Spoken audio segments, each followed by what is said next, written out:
Call the meeting to order for Wicomico County Council Legislative Session 2026-15 for July 21st, 2026.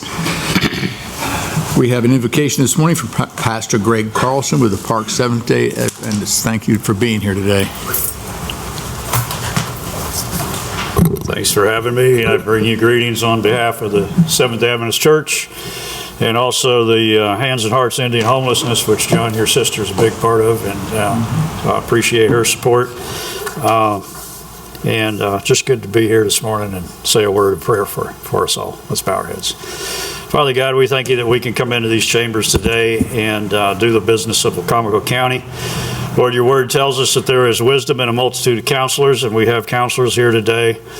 You also tell us that if we ask for wisdom, you give it to us. And so, Lord, we're asking for wisdom, that all the things on the agenda to be discussed will be done so fairly and in accordance with your will, and that these men and women of the council will do things with integrity and for the greater good of the Wicomico County.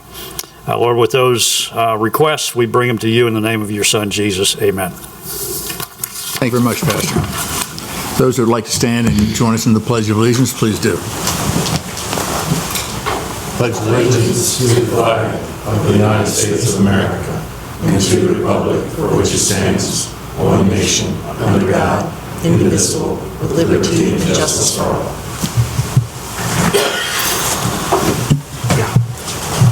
Entertain a motion from council to approve the consent agenda. Move it. Second? Second. Any discussion? Corrections? All those in favor say aye. Aye. Opposed?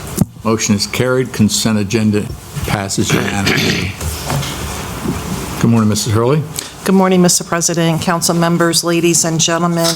The first item on the agenda this morning is a public hearing on resolution number 121-2026. This is to amend the fiscal year 2027 capital budget to accept a grant from the Federal Aviation Administration in the amount of $531,480 for the air traffic control tower equipment project.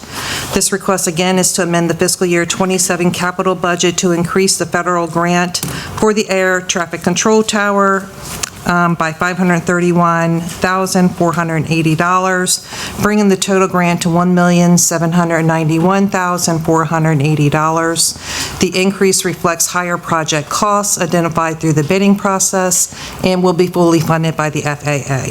And we have Mr. Tony Rudy here, our Director of Aviation, if you have any questions. Thank you, Ms. Hurley. At this time, we open the floor for a public hearing on Resolution 121-2026. If you have any comments you'd like to make in regard to this specific resolution, come to the podium, please, and state your name, your county of residence, and your concerns. Seeing none, that concludes the public hearing on Resolution 121-2026. Entertain a motion from council to approve Resolution 121-2026. So move. Second? Second. Any discussion or questions? Mr. Rudy, do you have any comments at all? Thank you. All those in favor say aye. Aye. Opposed? Motion is carried. Resolution 121-2026 passes unanimously. Okay, next is a submission of reappointments to the Board of Library Trustees by Mr. Stephen Lakin. Mr. Lakin, how are you? Mr. President, council members, good morning. Steve Lakin, Assistant Director of Administration. We have two appointments for your consideration today. The first, the County Executive recommends the reappointment of Brian Bergen Arand to the Board of Library Trustees, and I'm formally submitting his credentials for your consideration. The board supports the public library mission to enrich lives by offering inclusive resources, foster digital literacy, provide welcoming spaces, inspire young minds, and act as a vital community hub for learning and connection. The second is also for the library board. County Executive recommends the reappointment of Farah Yahya to the Board of Library Trustees, and I'm submitting her credentials for your consideration. Hey, Mr. Lakin. Before you is resolution number 122-2026, confirming the reappointment of Brian Bergen Arand to the Wicomico Board of Library Trustees. Any motion from council to approve Resolution 122-2026? So moved. Second. Second. Any discussion? All those in favor say aye. Aye. Opposed? Motion is carried. Resolution passes unanimously. Next is resolution number 123-2026, confirming the reappointment of Farah Yahya to the Wicomico County Board of Library Trustees. And motion for council to approve Resolution 124, 2026. So move. Second. Any discussion? All those in favor say aye. Aye. Opposed? Motion is carried. Resolution passes unanimously. Okay, next for your consideration is Resolution Number 124-2026. This is regarding the settlement of opioid lawsuit against defendant Endeavor, and we have Mr. Andrew Illuminati here from our County Attorney's Office. Entertain a motion from council to approve Resolution 124, 2026. So move. Second. Second. Morning. Good morning. Thank you. This is another opioid defendant. Council's approved these in the past. This one's pretty de minimis. The county's only going to receive about $6,000 directly and up to $10,000 in abatement through the grant. Has to be executed by October 7th. This came in last week. It's pretty straightforward. Recommend that it be approved. Outside counsel recommends approval. Questions? Yeah, I've been getting DocuSigns, but I'm just sort of ignoring them, right? Yeah. They seem to spam everybody, but Mrs. Hurley and I were able to work in coordination and advance this rather quickly. And given council's experience through the prior discussions about how these settlements operate, thought we could just move forward. Everyone has the knowledge to make a vote. All those in favor of Resolution 124, 2026, say aye. Aye. Opposed? Motion is carried. Resolution passes unanimously. Thank you. Thank you, Andrew. That's all I have, Mr. President. Thank you very much. Good morning, Mr. Chattel. Good morning, Council President Cannon. Good morning, Wicomico County Council. My name is Anjali Chattel, Internal Auditor, and this is a follow-up discussion on the reports of grant audits. All right, if you could all just let us know who you are. Lori? Lori Carter, I'm the Grant Administrator. Charles? Charles Schmeckel, Deputy Finance Director. Thank you very much. Appreciate you all coming in. Mr. President, if Yes, I sir. might ask a direct question here. What Sure. are our objectives for this discussion?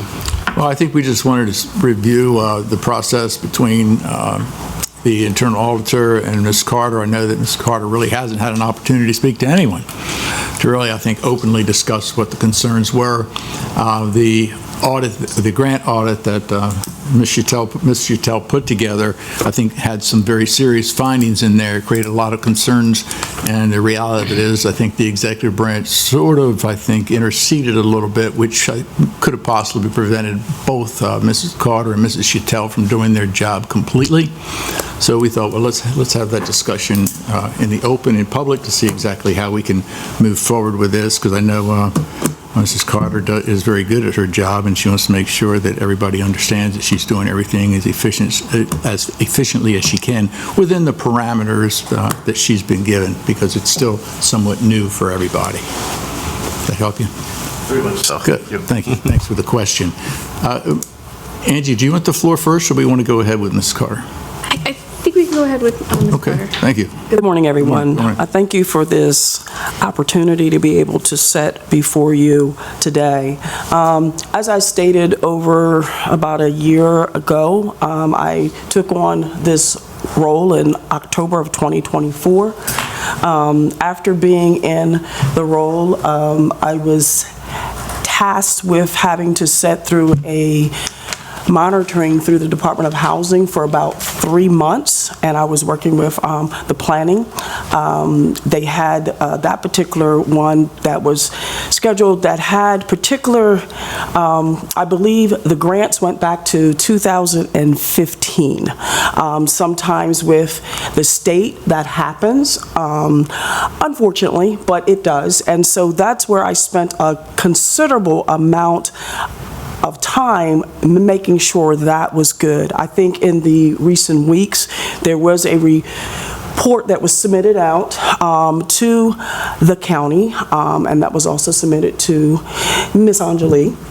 And so those particular reports stated that we only had 2 particular minor findings. They were actually corrected by the department, and so far that is to be actually in good standing. One of the things I think when I first had came on, I was given the opportunity to sit in one of the first meetings, which was with the Department of Emergency Services. At that particular meeting, it was my understanding that that particular department was supposed to be reviewed. And as time went on, that had changed and that particular scope had pretty much expanded. Due to the fact that, again, this was a new position, I'm still learning all of the departments, what it is that they do. It has required, believe it or not, and I myself, I have to admit, I thought this was going to be pretty much an easy dunk. It is not. It has taken me a year and I guess short of 7 months to really get a good feel of where we are. There are approximately about 50 grants that is pretty much open, and that does not include the ones that we have recently been awarded. So again, I'm trying to work through a plethora of grants that are totally decentralized. I mean, everything is held within the department. So that means having to visit those particular ones. Since then, we have worked steadily trying to find the right software that would help us to do the job that is needed to do an actual complete audit. Will it be perfect? No. But we are working steadily. We had a meeting with a particular company about a few months ago. That particular company focused more on if we were the actual ones who were providing the grants to actual communities. We're not. We are more of the grantee. So that did not work. Since then, we have looked at what do we have existingly that could help me along with the actual ones that are working. Is we did find that under our existing munis, there is something that's called project and grant accounting. We have a meeting scheduled with them on August the 19th. Hopefully that will help us because existingly, Munis is not the most friendliest when it comes down to managing grants. And stated because, again, a lot of these are not held within one centralized area, it becomes more of a challenge. It was never the intent to make anyone's life or work difficult. It's just being able to pull these things together appropriately. So that's where we are at the moment. I think there were some things in there that I had read that spoke to, you know, we, I believe, originally received 311 inquiries, if I'm not mistaken. That's a lot of inquiries to ask to audit.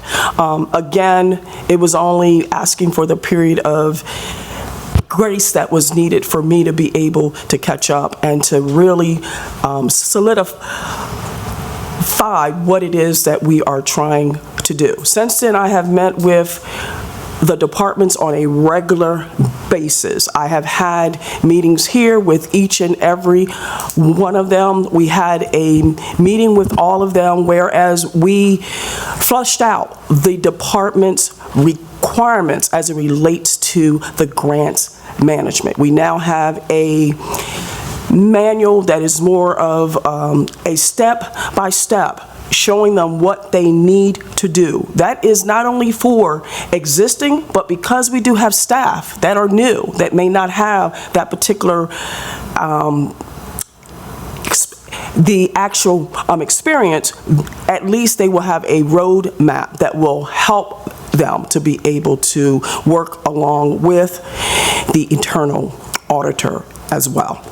But that's in a nutshell, I don't want to belabor it, but I just want to say, I think there is a communication situation that needs to be worked out. I think we've had certain types of talks since then. I think that the administration has worked hard in regards to trying to have at least a point person who can help us through that particular process, who happens to be Mr. Smeckel. So moving forward, I think if we were to able to develop the step-by-step process, that would help. And her to know that, first of all, I am not the actual beholder of all of this. This is at each of the local departments. Yeah, any questions? Dave? I have one. Audit aside, and as you're coming into this new role, it sounds like there's quite a move from decentralization to centralization, maybe not from, I'll say, from an operations standpoint, but from a control standpoint and tracking, which would bring in perhaps new software and the manual. So have I stated that correctly? You're not necessarily moving, your position is not necessarily moving towards controlling That is correct. what grants are going to be sought and all of that, but overall to track. So I will say this. So when I meet with the department heads, I normally find from them, because most of them do pick up the phone or they send me an email and they say, hey, I am looking at this particular grant. How can you be able to help me? So I am in that particular process, and I am also searching for funding as well. If I might add to that. So you're a resource, really, that Yes. they can go to get assistance. Correct. And that's kind of important to remember, is that while Ms. Carter is definitely an extraordinary talent, you know, we at Finance have no idea about how airport operates and what grants that they have as far as how they're specifically applied. That's airport are the experts That's out at the understood, airport. yeah. You know, I don't know much about playground equipment. Reckin Parks is in charge of that. You know, I take my 3-year-old, that's about the extent of it. They're the ones that understand that. So we will always be decentralized, as it's the individual departments that are the experts upon their needs. That's as it should be, I'm sure. I just wanted to define Yes. what role, and then we can go on towards audit questions, but yeah, that's as it should be. Those are Most the definitely. resident experts, but Laurie will be the resident expert for grants and the policies and all of that. Right, and the thing of it is, And a help resource. Sure, and, you know, helping them, because we do get a copy of the grant agreement. So wanting to make sure that everything is being followed, even though they do have that expertise. But if there's a problem, if you don't understand that, the first thing someone would say, Lori should have known that, or Lori should have done that. So again, there is so much to the life cycle of a grant that kind of would blow your mind somewhat, if I could say. But you know, once you have, and we have an excellent team of persons that know what they're doing. It's just, again, trying to be able to make sure that we are going after the best of the best, and as it relates to the grants, and that we are staying actually compliant. Okay. Gosh. I got three questions. Well, first of all, I say there's about 33,000 governments inside the United States, which often kind of makes people pause. There's different types of governments, right? A lot of legislative branches certainly have an inherent investigatory component to it. We're not Congress, we're not subpoenaing anything, but the ability for the legislative branch to understand, you know, what's happening, and, or, you know, especially because we hold the purse, right? So I guess three questions I have. Number one, are there grant types, or are there grants or types of grants in which the county does not submit a grant report? Do we know if there's... There is as far as I know, and since I've been doing this for a while, if you receive a grant from any agency, you are required to do a report. There's not many agencies that do not come out and actually monitor. So that's going to be an oversight that happens first with that particular agency. So I don't know of any that just will pretty much say, here's a check and Right. bye-bye. No. Depends on how we define grant. Correct. A disparity Right. grant. Correct. Right, no, I Correct. mean a disparity grant, right. Specifically for grants that are usually open up process, which you can compete for those funds, and us saying we'd like to be a part of it, or I say us, I mean like the county with any of its Most definitely. agencies or departments or. This begins part of the problem is how do we define these issues? If the disparity grant, we call it a grant in the audit, you see it as a general fund operating grant, but now all of a sudden we're excluding it. So I mean, this begins to, maybe I can demonstrate part of the confusion that we have when we start talking about grants and why everybody's like, well, what's going on here? So trying to find those definitions is important. So. Yeah, I guess this would be more of a focus, I don't want to speak for council, but more of a focus on the items that are not something that comes as part of statute per allocation, right? The state says, oh, according to state statute, you get X percentage of this amount of funds, we just send it to you. That's technically a grant. But Talking about an actual an one that we actual go out grant, and yeah. apply. Which most of these, FAA, or they're coming Yes. through federal governments, or they're coming through, large endowments or whatever it might be. So I guess that brings me to the second question: is it, I'd ask the county executive or the administration, but is it the administration's view that council's role has the authority to review grant reports? I don't even want to say grant agreements because that's on the executive side of things.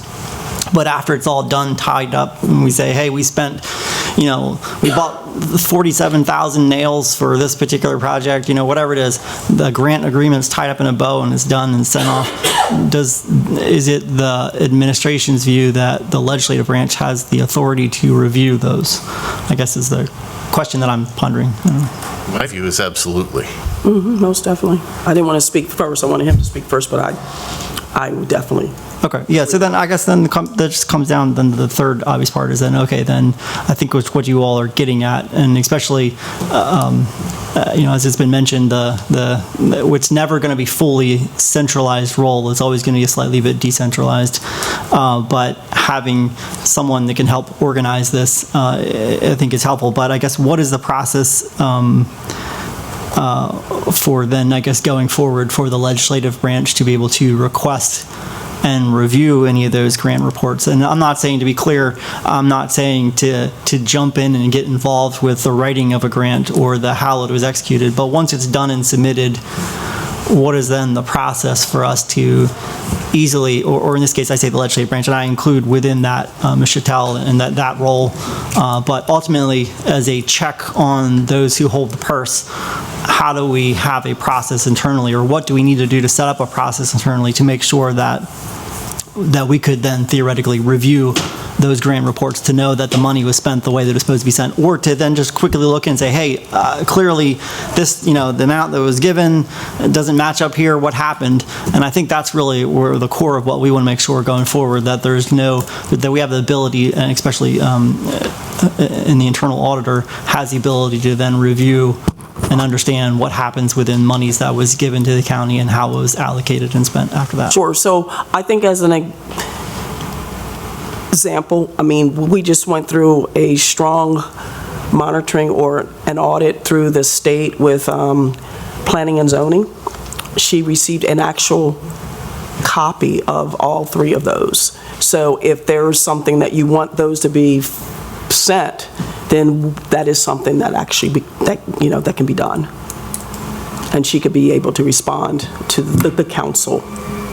Right, but I think without question, we cannot blur the lines. The executive branch, the administration does not have any role whatsoever in oversight with the internal auditor. If the executive chooses or sees something that's, dissatisfactory, so to say, so to speak, that would be something that would be directed to the department head, which would be you, however you may choose to. Not a department head. Excuse me? I'm not a department I was a grant administrator. Thank you. Okay, thank you.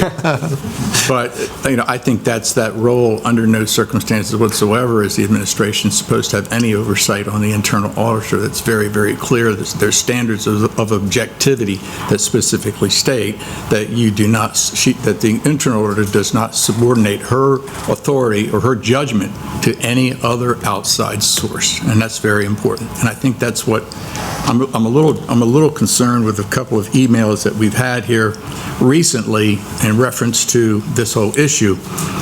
There's an email from the executive stating on April 15th that Bunky Luffman will no longer serve as the executive's representative for matters involving the internal auditor. Found that to be very, very odd, and stated that Mr. Charles Schmeckel, Deputy Director of Finance, will assume this role. That's not relevant to the County Council, nor is it relevant to the internal auditor. The internal auditor will continue to send her reports to the administration, not to department heads, not to deputy directors, not at all. Her role is to send it either, in my opinion, to whomever it might be that's being audited and sending it to the executive branch, period. Now, if the executive branch chooses to get the assistance from the finance department, that would be fine. We have no objection at all to how it may be handled behind the scenes. But to then assume that we're going to be directing this to someone who is not associated with the executive branch specifically is not going to happen. Mr. Schmeckel, you also sent an email on April 15th saying that as the official point of contact, this arrangement is not to supplant the executive or the director of administration as the official point of contact, but to supplement executive branch efforts to fulfill our internal audit obligations. The executive branch has no obligation whatsoever to fulfill with the internal auditor. Let me finish. The internal auditor is independent, period. Go ahead. Mr. President, I absolutely agree with that. Right. However, the executive branch has an obligation to provide the internal auditor the information that she requests. Right. And so I view, as well as the executive, as my role is to ensure that we are meeting that obligation. This whole thing came about because we recognized with the roads audit, with this grants audit, that there were certain things falling through the cracks. And so I was asked to take on these additional duties to make sure that we are meeting our obligations. We take this very seriously. Make no mistake about that. I'm not trying to provide oversight. I'm not trying to direct her to absolutely look at this and this and this. But my job is to make sure that are we doing what we have to do? Are we doing what we're obligated to do? And even what we should do? The role of the internal auditor is often misunderstood. It is an essential control for this county, as well as any other organization that has one. In my role as the Deputy Director of Finance, in trying to make sure that we are meeting our obligations, our fiduciary duties, and our stewardship of public funds, we need to make sure that our controls are as tight as possible. The internal auditor is an important component of that, and having been an internal auditor, the executive asked me to take this role because I have a better understanding than others in the executive branch to do so. So that's all that my role leads me to be, is just so that I can provide that bit of contact and make sure that Ms. Chattel is able to do her job. Yes, okay, thank you.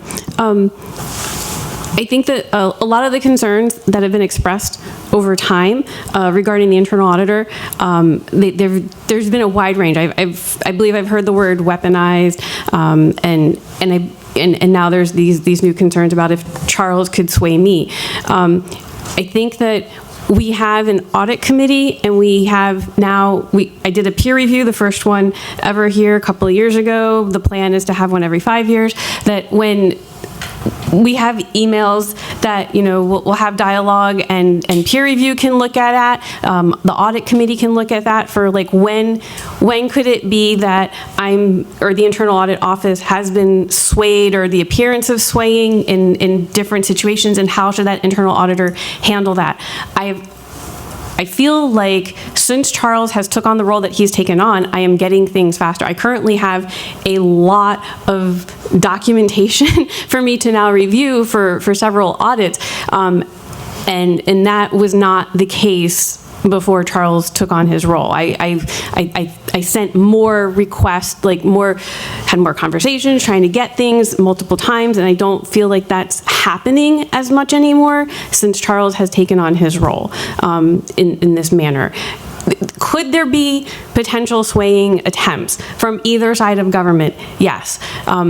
Do I feel like I have stayed in the middle? Yes. Do I, and if, though, my own perceptions could be distorted, right? As the phrase goes, when you're hitting the target, the bullseye, you don't really see it, right? Because you're in the middle of it.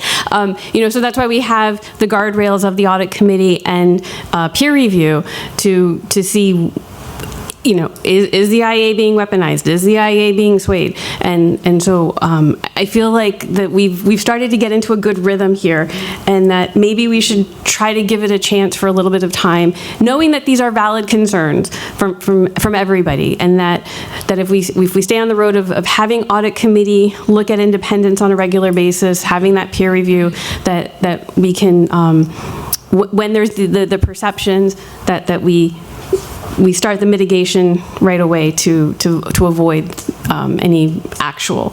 I don't disagree with you. I think Charles could be very advantageous with his prior roles, as he stated, as an internal auditor. What I don't want to do, though, is want to make sure that we're not blurring those lines, and it's not me, it's not my personal opinion. I mean, as you stated, the committee was very upset with how this grants audit was done. No different than if PKS as an external auditor does something. You don't send 16 emails back and forth critiquing PKS. You simply respond to what was noted, and you give your management report, and that's how this breaks down. I think that's some type of sensibility we were trying to get back to in the county in reference to the internal auditor. Dave, you had a question? Actually several, and maybe getting into the weeds a little bit. Okay, so we're hearing that there were 52 items that were never provided, I think, data points or whatever the case may be. So that's, overall, that's kind of like our starting point. That's the feedback that says, okay, there's an issue. That's why we're sitting at the table today. But looking at the process, the most important step, it seems like to me, is the entry meeting, when you establish all the ground rules and you say, this is the process, this is the data we're going to need, this is who's going to supply it. And from there, it should move rather smoothly if everybody has agreed to those parameters. And that would be then, getting specific, it would be in this case, I would say the point person would obviously be Ms. Carter, and then she would then determine who is the keeper of the information, and that would be the flow process. It sounds that in my simple mind, that's how that would be arranged, and it would be direct. So then I read that there was an entry meeting on January 29th, correct me if I make a mistake here, at which Angeli, Charles, Laurie, and I think emergency services were there. It was identified to send requests to Laurie as the grants administrator, and to carbon copy, et cetera, director of administration. I'm just reviewing. This seemed to be what the process was, and it looked normal. Audit time was the last 12 months, March to 24 to 25. Was not for a specific fiscal year.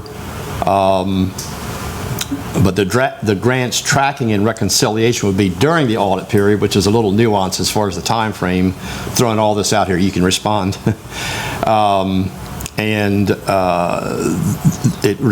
It showed what information and which staff was going to was required to provide the information. So I assume all that was pretty much agreed to at that meeting, and then I'm just kind of wondering if there were no objections, and maybe there were, how did it get so far off track, and that big gap of time that we were waiting for responses? my recollection of the answer to that was, the answer to when the question was asked, who provides the information, was you would have to approach each individual department to get their grant documentation. Ms. Carter could assist, please copy her on that. But to those of us, at least on our side of the table, we thought we had the understanding that you had to go to each individual department. If you look at the prior grants audit by a prior internal auditor, it will say that things are decentralized, and that's generally what it meant. He went to each individual department. But if I read, and correct me if I'm wrong, and I may be, I thought I read that during the entry meeting, it was determined that Ms. Carter would be the point person, and then maybe it wasn't that way, and then she would have the task, which might be arduous, to go to each department head and retrieve it and bring it back to Ms. Chattel. I think you've identified the key point of miscommunication on this particular audit. I think that Ms. Chattel heard one thing while the rest of us intended something else in our mind. Okay, so just to be clear, what she intended it to be the way I said it, but your understanding was that it was to go direct to the department heads, or do I have it reversed? Looking back at it, because, I had to go through and figure out what happened on this audit. We do take this seriously, that we went back. It appeared Ms. Chattel thought she just had to direct the request to Lori, while our intention was, if you need to look at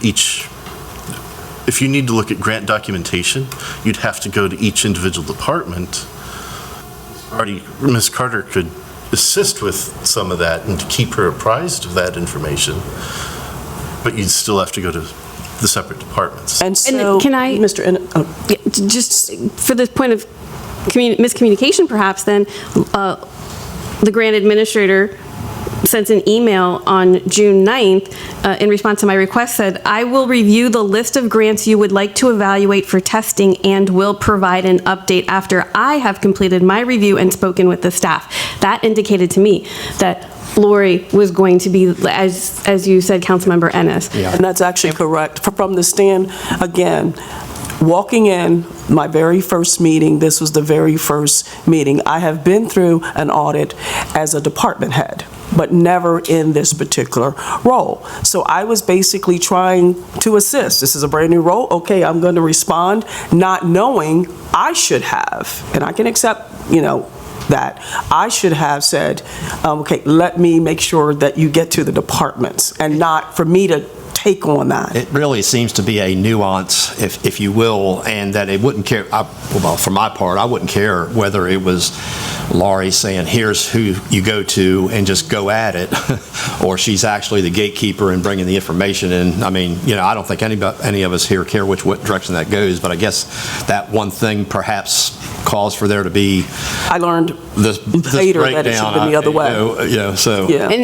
And then I was never informed that it should be the other way. Okay. I feel like I was not informed of the change. Okay.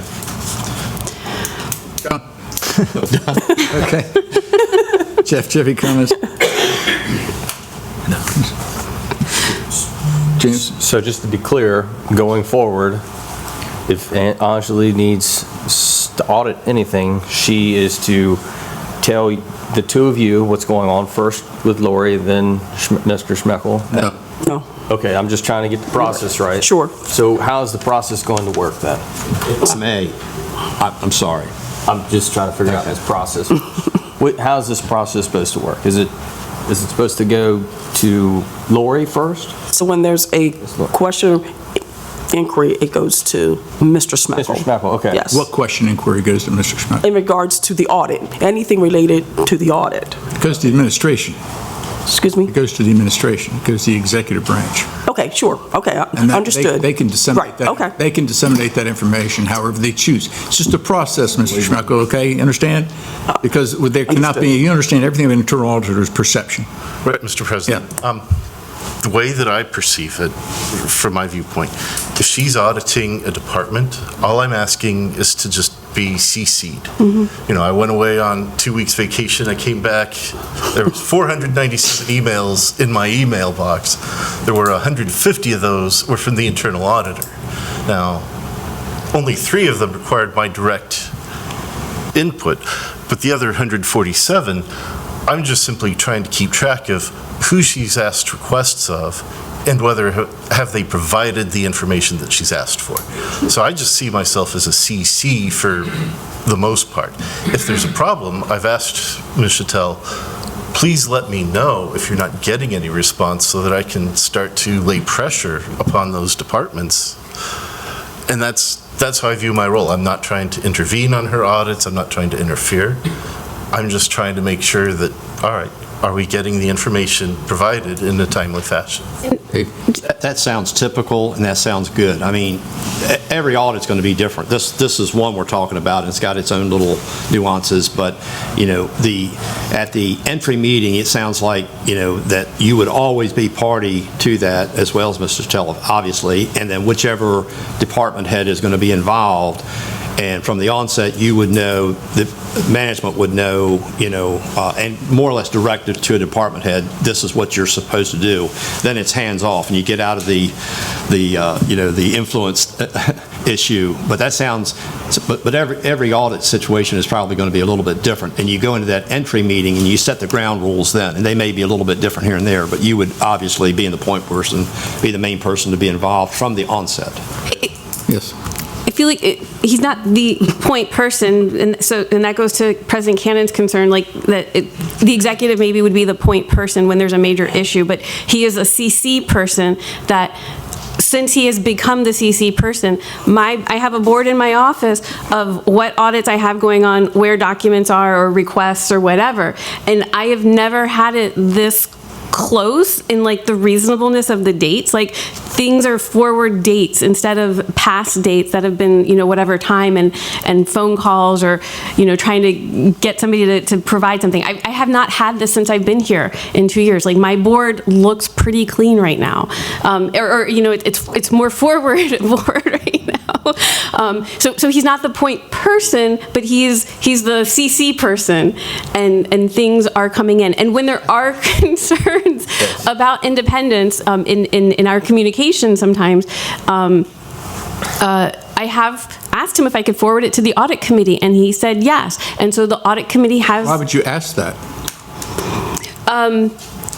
Because as his email, he's the official record holder due to because he sent it to me, so it's his email.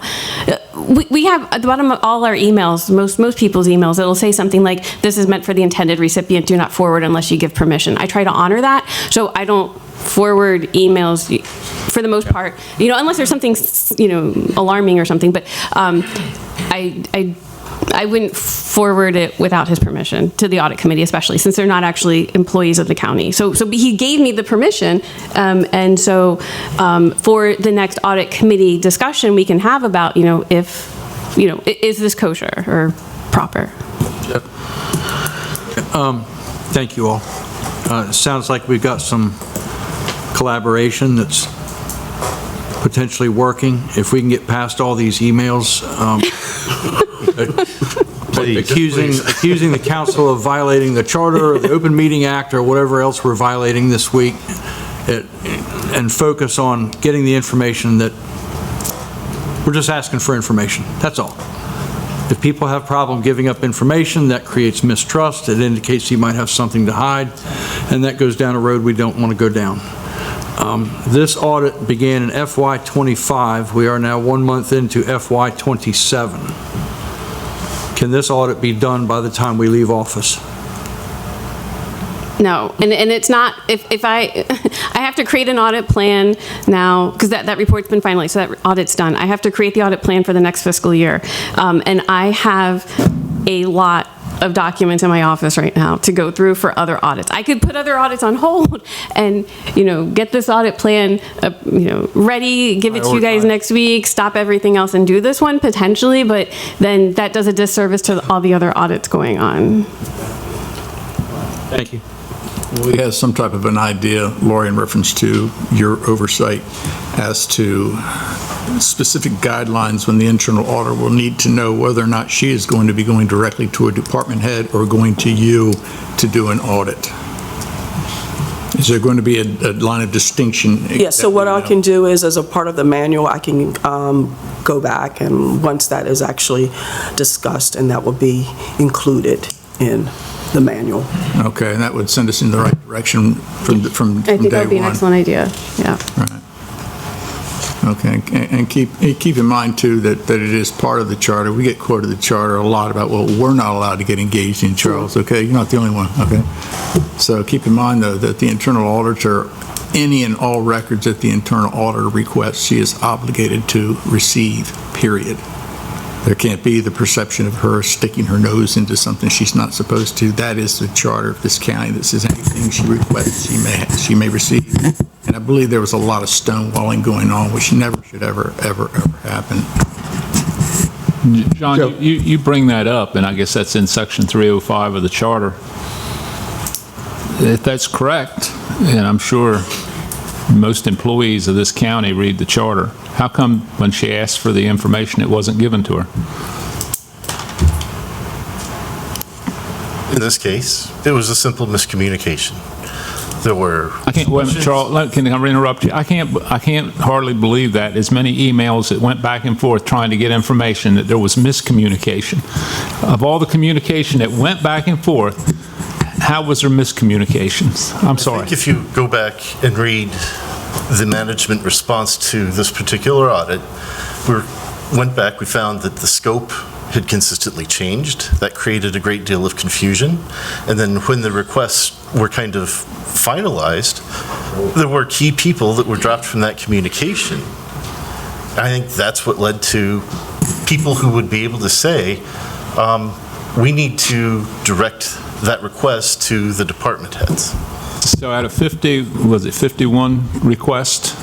50 requests, whatever the list, was it 50 or 51? Well, so they referenced the word 311, and so I just want to quote my email to the department.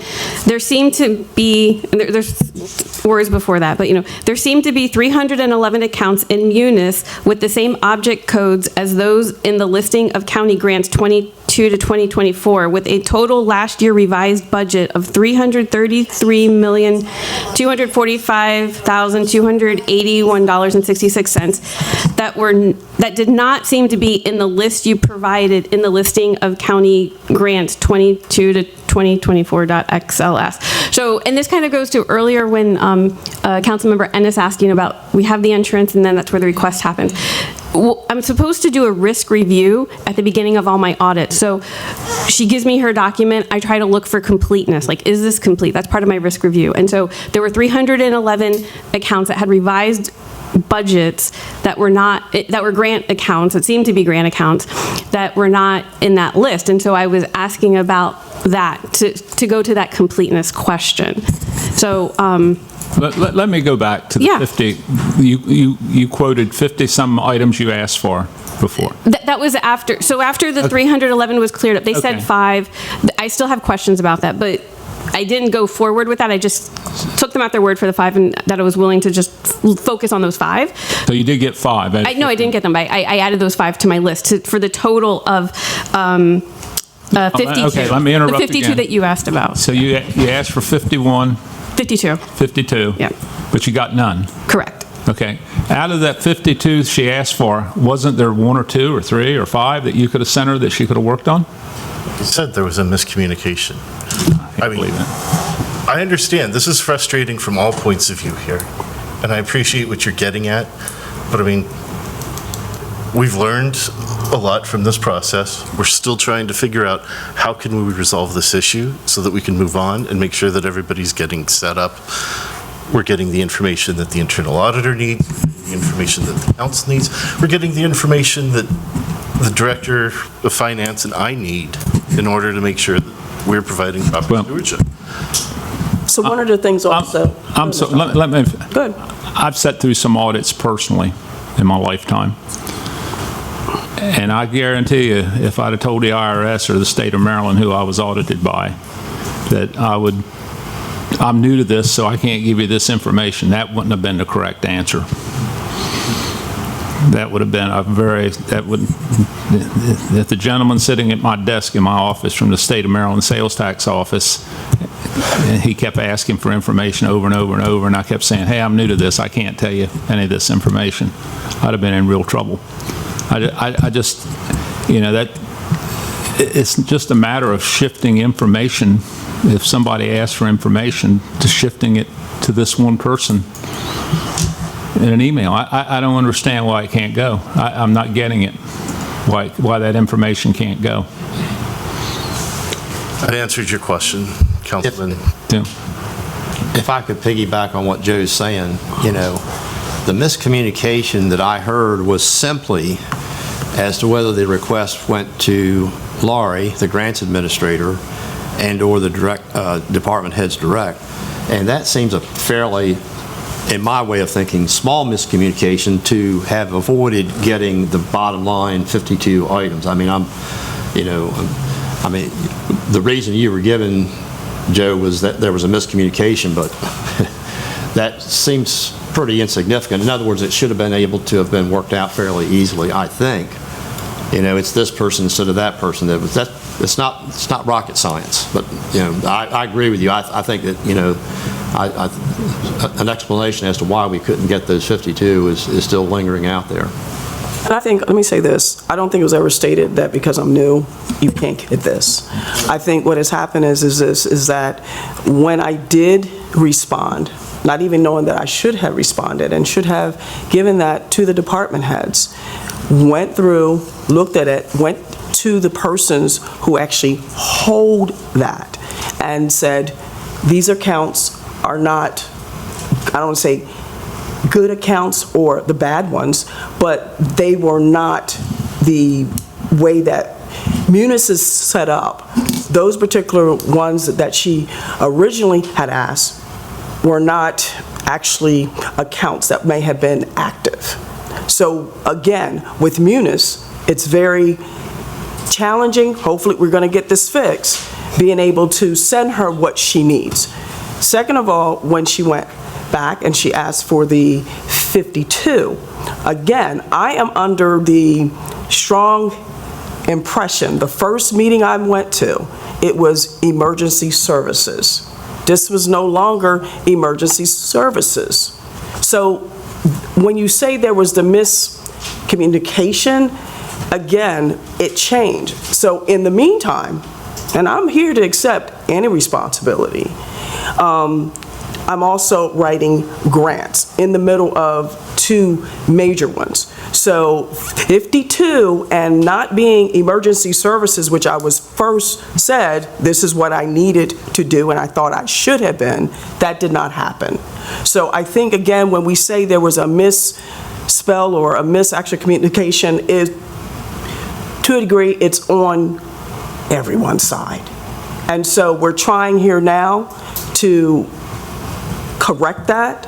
It wasn't anything that was done intentional by any means. But again, the actual beholder of the information is the department heads. And I was even told before that I started here, that was actually stated. But we're trying to, as the best of our ability, to work this through and to not make anyone sitting here that someone is trying to withhold or not to provide. Again, it was what was stated in the beginning. Emergency services went away. I don't even know where it went. It just went away. So then we went to 311 accounts. Then we went to 52. So again, I think there was a little bit on everybody's side in trying to get this resolved. If I can ask a question to the council for the grants audit plan for the next fiscal year. I believe I've been told that it would be better if the scope is narrowed, and then I look at all the processes from application to closeout, and doing a full process review, that it would be best to narrow the scope to just a few grants or a few departments. So I drafted a plan. Sorry about the mic here. Aviation, Department of Airport would be one, or I could do the 52 or other departments that you guys feel are of concern, perhaps the ones that that were not on their list, the 5. But if you have any suggestions or thoughts on how you would like this to go. Say the 5 that were not on their list, what do you mean? So they provided an original list of grants. I did an inquiry into the budget, like a search for the budget, and then I cross-compared. So 311 accounts had budgets that were not on the list that they provided for that particular scope period. So that was that 311. 5 of them, they said, would be for that period. So their list was incomplete for 5. There were others that I saw activity on, but I just took them at their word for the 5, in addition to just budgeting, like money coming in or out. So we could target this onto like things that I requested before, things that looked a little funny or different, or we could just do something random. In my experience, sometimes random works because then it's a completely unbiased, just pick a department, or there could be a department of concern. If you have any thoughts on how you would... You're already concerned about the fact that you were accused of personal bias and you're trying not to demonstrate personal bias? Because if that's the case, your objectivity has already been compromised. So, yeah, I drafted something where I used the feedback that I received to focus on just like one department. So I picked airport as potentially the department. It could have nothing of the 52, nothing of the 5, but it would be a department that has some capital, has maybe some non-capital, I don't know, but it would be potentially a cleaner audit because it's largely federal funds, so it would be easier to hopefully work through, that the federal government has cleaner start and stop dates.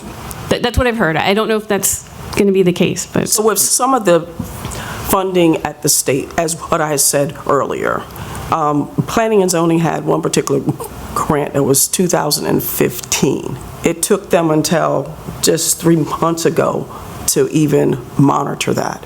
So that particular one will remain open. Every grant remains open until the state has monitored it. It just does. In this instance, I think that if there's a way, and I'm not trying to make any way look like for her to be biased or anything at all. I think if we can get a clear understanding at the entry meeting of what is expected, will be good. And if that stays the course, will be good. A partial answer to your question. I look to your expertise to make that determination. And, you've got certain practices, some of it may be judgmental as far as what represents risk. You also have a feel for the scope and making it right-sized that you can get it done. So as far as my input, I would say I look to you to make those judgments, and without any influence from anybody, including me. Yeah, I agree. Okay. Does your committee, your overall committee, have an administrative representative? We call it the chair, Member Capon is the chair. Who? Ralph. Okay, I don't know. Ralph Capon. Well, I'll just say, pardon me, is there somebody, let me be clear, is there somebody from the executive branch that is on your committee? No. Is that helpful? If we added that in, would that make it, I don't want to, you obviously want to, as long as you still feel independent. I don't think you want a member of the committee to be on. That's what I'm saying. I don't. Being audited. Right. So I don't know if, okay, yeah, that's what I'm getting at. I don't know, this is what I'm getting at. I don't know if there's a better process, because what I hear this whole conversation now, 45 minutes, is basically like, we're not very good at communicating. And that's kind of the extent of it. And the question of, well, who's supposed to answer this, or who do I go to? And if we don't have very clear rules and set, then we're not going to get that information.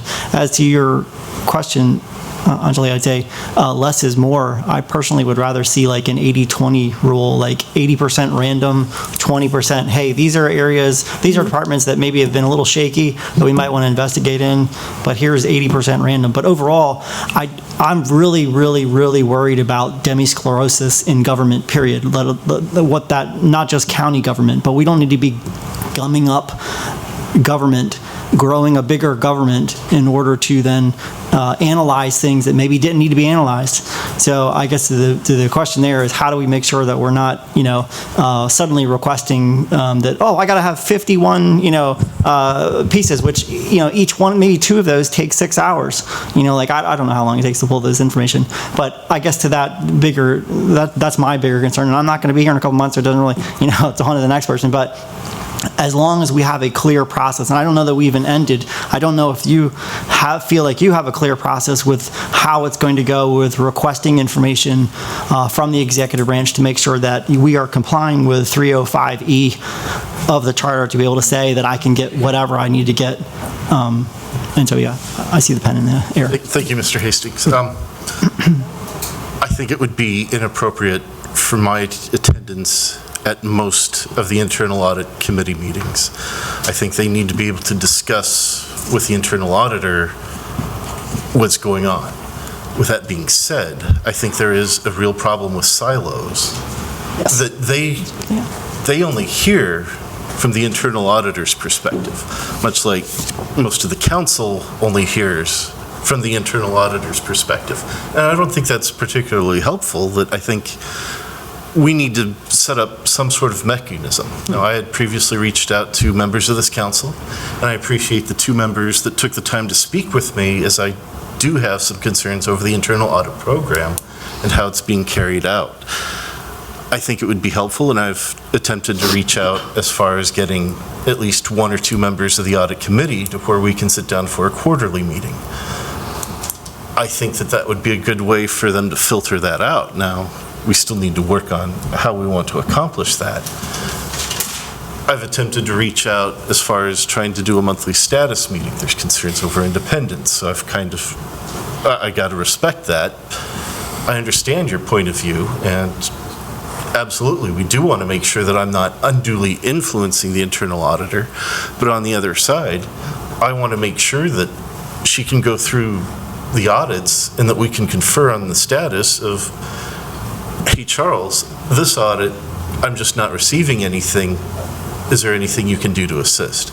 I think that'd be helpful, and so we need to figure out a mechanism between the internal auditor and myself to where you can do that. So there are a lot of questions, but I mean, as far as where do I go when I have concerns?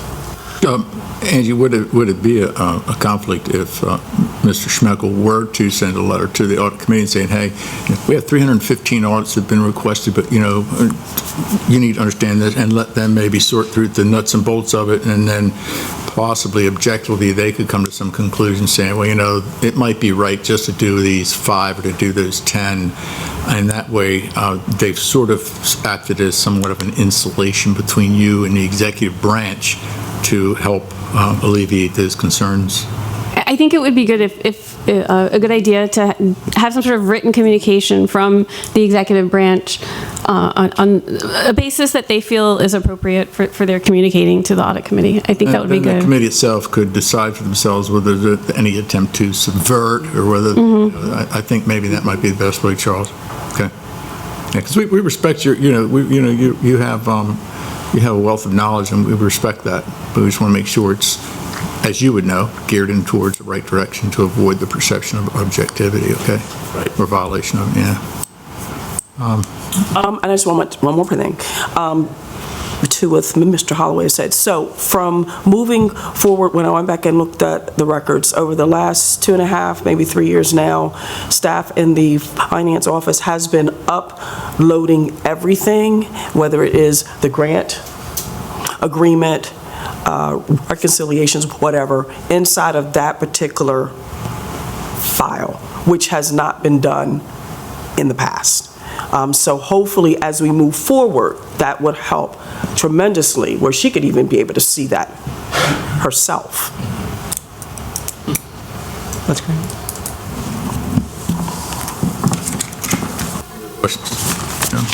All right. Mr. Schmeichel, thank you very much. Mr. Carter, thank you Thank very you much. for the time. Appreciate it. Thank you. Ms. Chattel, you still have the hotline updates? Yes. Right. I would like to present the fiscal year 2026 Wicomico County Anonymous Reporting Hotline Report. Under Resolution 164-2024, which amended the hotline manual, the IA is required to submit the annual report. In fiscal year 2026, there were 6 hotline cases. The cumulative summary is 97 hotline cases, and I believe the report's also in the brief book if the public wants to see it. But per the council meeting, a prior council meeting for the fiscal year 24 report, I won't be submitting it for resolution, so it wouldn't actually be on the IA website. If I should change that process, please let me know. Any questions? I always thought that the integral part of the hotline report was the hotline itself, which was the phone. I mean, I get one phone call and everything else was by letter or anything like that. And then I believe when you say that from January to June, for 6 months, the county did not have a vendor, does that mean that they had no phone number to call? Correct. From January of this year until the end of the fiscal year, and currently still, we do not have a phone or web version. We only have the mail-in version currently. That's partly due to the contract. I reached out to purchasing today in inquiry about the status, as well as to the county attorney contact person for the approval. So let me find the email, sorry. So there was a document that the vendor had, I think it was called an MSA, that they wanted included in the contract. It wasn't actually in the bid. I could be misstating this, but that's, I think, what was happening. And so getting that approved, it was approved, I believe, but then the vendor put everything into a link.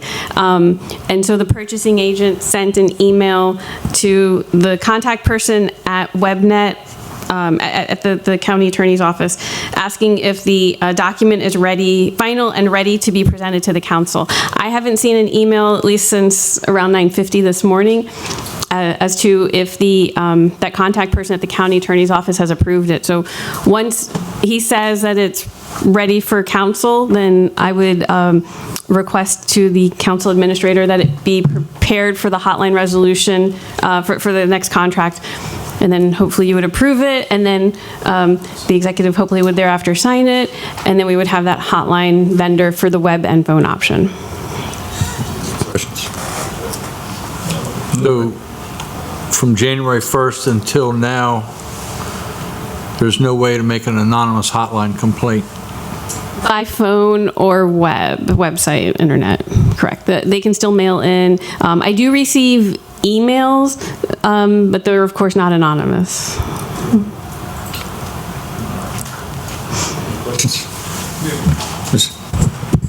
Where would these by mail, where would they go? To who? They get mailed to our office. It'll say attention internal auditor. And how do the people know about this? On the internal auditor's website, it has the method of mailing in currently listed. I don't officially list it as an email method, but people have used it as the method to report, and then we decide if it's going to be treated as a hotline complaint. And You say you've had several emails about it? I've had, for fiscal year 26, by email to, when it says other written form, that's the ones where I received an email, would confer with the council administrator and say, because she's the backup administrator, should we treat it as a hotline complaint? And then we do. So you just had 2, you haven't had several, you just 2? Two by email, and then I'm not sure with the timing on the mail one, if that came in before or after.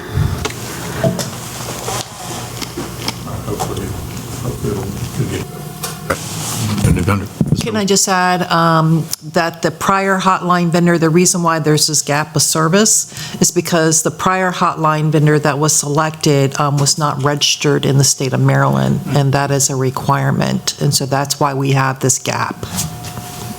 Certainly. Yeah. All right, Ms. Chattel, thank you very much. Thank you. Good morning, Mr. Benson.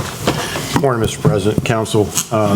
We're introducing Legislative Bill 2026-08. It's an act to amend Chapter 225 of the Wicomico County Code titled Zoning, Part 3, titled Basic Definitions and Interpretations, Article 6, titled Terms Defined, Section 225-25, titled Definitions of Basic Terms, and Part 6, titled Accessory and Principal Uses, Article 17, titled Accessory Uses, Section 225-59, titled Accessory Uses and Structures, and Section 225-60, titled Accessory Apartments, and Part 6, titled Accessory and Principal Uses, Article 18, titled Principal Uses, Section 227-67, titled Table of Permitted Uses, Designations, and Part 10, titled Off-Street Parking and Loading, Article 22, titled Off-Street Parking and Loading Regulations, Section 225-135, titled Number of Spaces Required to Amend the Zoning Requirements for Accessory Dwelling Units.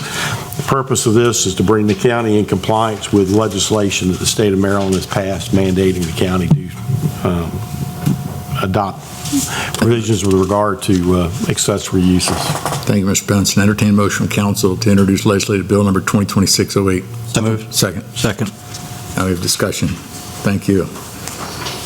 We have Delegate Beach and Delegate Adams here. I don't know if y'all want to step up here. You're all part of creating this mess. No, sorry. This is an attempt to just sit here and say, okay, fine, remove every single ordinance that we have on a local level and do it. Is that way? Hi, Tracy Taylor. Good morning. Planning Director for Wicomico County. Andrew Illuminati, Department of Law. So we're before you again. We've been before you a few times on, preemptive legislation coming from the state of Maryland regarding local planning and zoning authority. This one in particular was passed and was signed by the governor in April of 2025. This is Maryland Senate Bill 891 and our response to that regarding accessory dwelling units. You have a copy of my planning director's report. I apologize for the delay in getting that to you, but we are on a fast track to get this approved because the effective date is October 1 of this year. We just had the Planning Commission meeting last Thursday, and the Planning Commission acted on the proposed legislation. Obviously, this is a statewide policy to encourage ADUs or accessory dwelling units to expand housing opportunities, particularly affordable housing opportunities. In the planning director's report, I gave a brief overview of the key provisions of the bill. I won't read those verbatim. I know you've looked at this, but generally speaking, it is to allow for ADUs by right in any zoning district that allows for single-family dwelling units. So it gives us also a definition of an ADU. It also gives us a definition of a dwelling unit.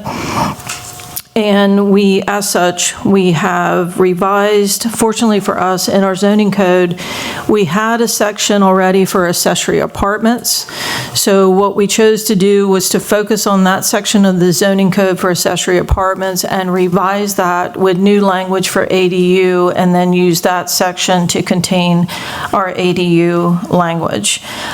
The Planning Commission reviewed the legislation, like I said, last Thursday, made a favorable recommendation to the county council. It was a public hearing by the Planning Commission, advertised. We did not have anyone in the audience pro or against the legislation. I haven't had any calls, any interest from the public at this point. I think generally speaking, we all know that we're required by state law to do this, and we're trying to adhere to it by the deadline. We have the bill before you. I'll take the council's cue as to whether or not you would like for Mr. Illuminati and I to go through the bill, or whether you would just like me to highlight some of the major changes, whatever your preference is. Yeah, I think it's pretty extensive. They've pretty much ripped the guts out of everything you have here. But yes, I think it'd be very important for the public, because I don't think the public is really aware. I don't think they're aware of any of it. Mm-hmm. So if you want to, go ahead and step on the highlights there, that would be fine. Sure. And Mr. Illuminati's here as well to help me with any legal questions you might have. We first had to focus on our definition section of our zoning code, which is 22525. We amended our previous definition for accessory apartment because that is the closest thing that we had to an ADU. So we have inserted the accessory dwelling unit definition that is verbatim from state law. We also had to change our definition of dwelling unit. Again, that is verbatim from state law, and you'll see the biggest change there is before we had defined a dwelling unit as an area of a dwelling not more than one family for living purposes and having cooking facilities, and the biggest change now is it says provisions for sanitation, cooking, eating, and sleeping. So it's much more specific and includes all four elements. So that was the definition section that we revised. In the generalized area for accessory uses, which is 22559, we had to make one change, which was an item number 3. The county already had a provision that said accessory uses or structures may not occupy more than 35% of the rear yard.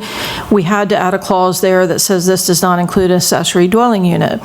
The reason that we had to do that is because obviously when people develop their property, they're not forward-thinking and that legislation can be forthcoming. So one of the things that the legislation requires of us is that we can't create anything that would be overly prohibitive or preemptive for individuals to give them the opportunity to have an accessory dwelling unit. There could be cases, many cases, where the rear yard is already more than covered by 35% lot coverage. So we are treating, at this point, we're treating all other accessory structures, sheds, pools, pole buildings, anything of that nature, separately and holding them to that 35% and not including the accessory dwelling unit at this point. Wicomico County does not have a provision that limits the amount of accessory the accessory structures or uses you can have on a parcel. That's never been a prohibition. We've only had this percentage. So Mr. Illuminati and I have talked about maybe moving forward, weighing that as a potential amendment down the road. We first have to see how this is going to be utilized because, quite frankly, we're not overly optimistic that we're going to get a lot of ADUs simply because of the health department situation, in that in most cases an ADU is going to require either an extension of an existing SRA or a brand new SRA on the parcel, and we're not sure how that's going to be implemented yet, so we kind of have to gauge that as we move forward with ADUs. That's a new concept for us. If it's okay if I just jump in on that note, so if you did have a property that's on septic system, could an ADU tap into that, or is it only the house as it was approved to be able to use that septic system for that load, for that house, for that space, or is an ADU allowed to to put their flow into that house? Sure.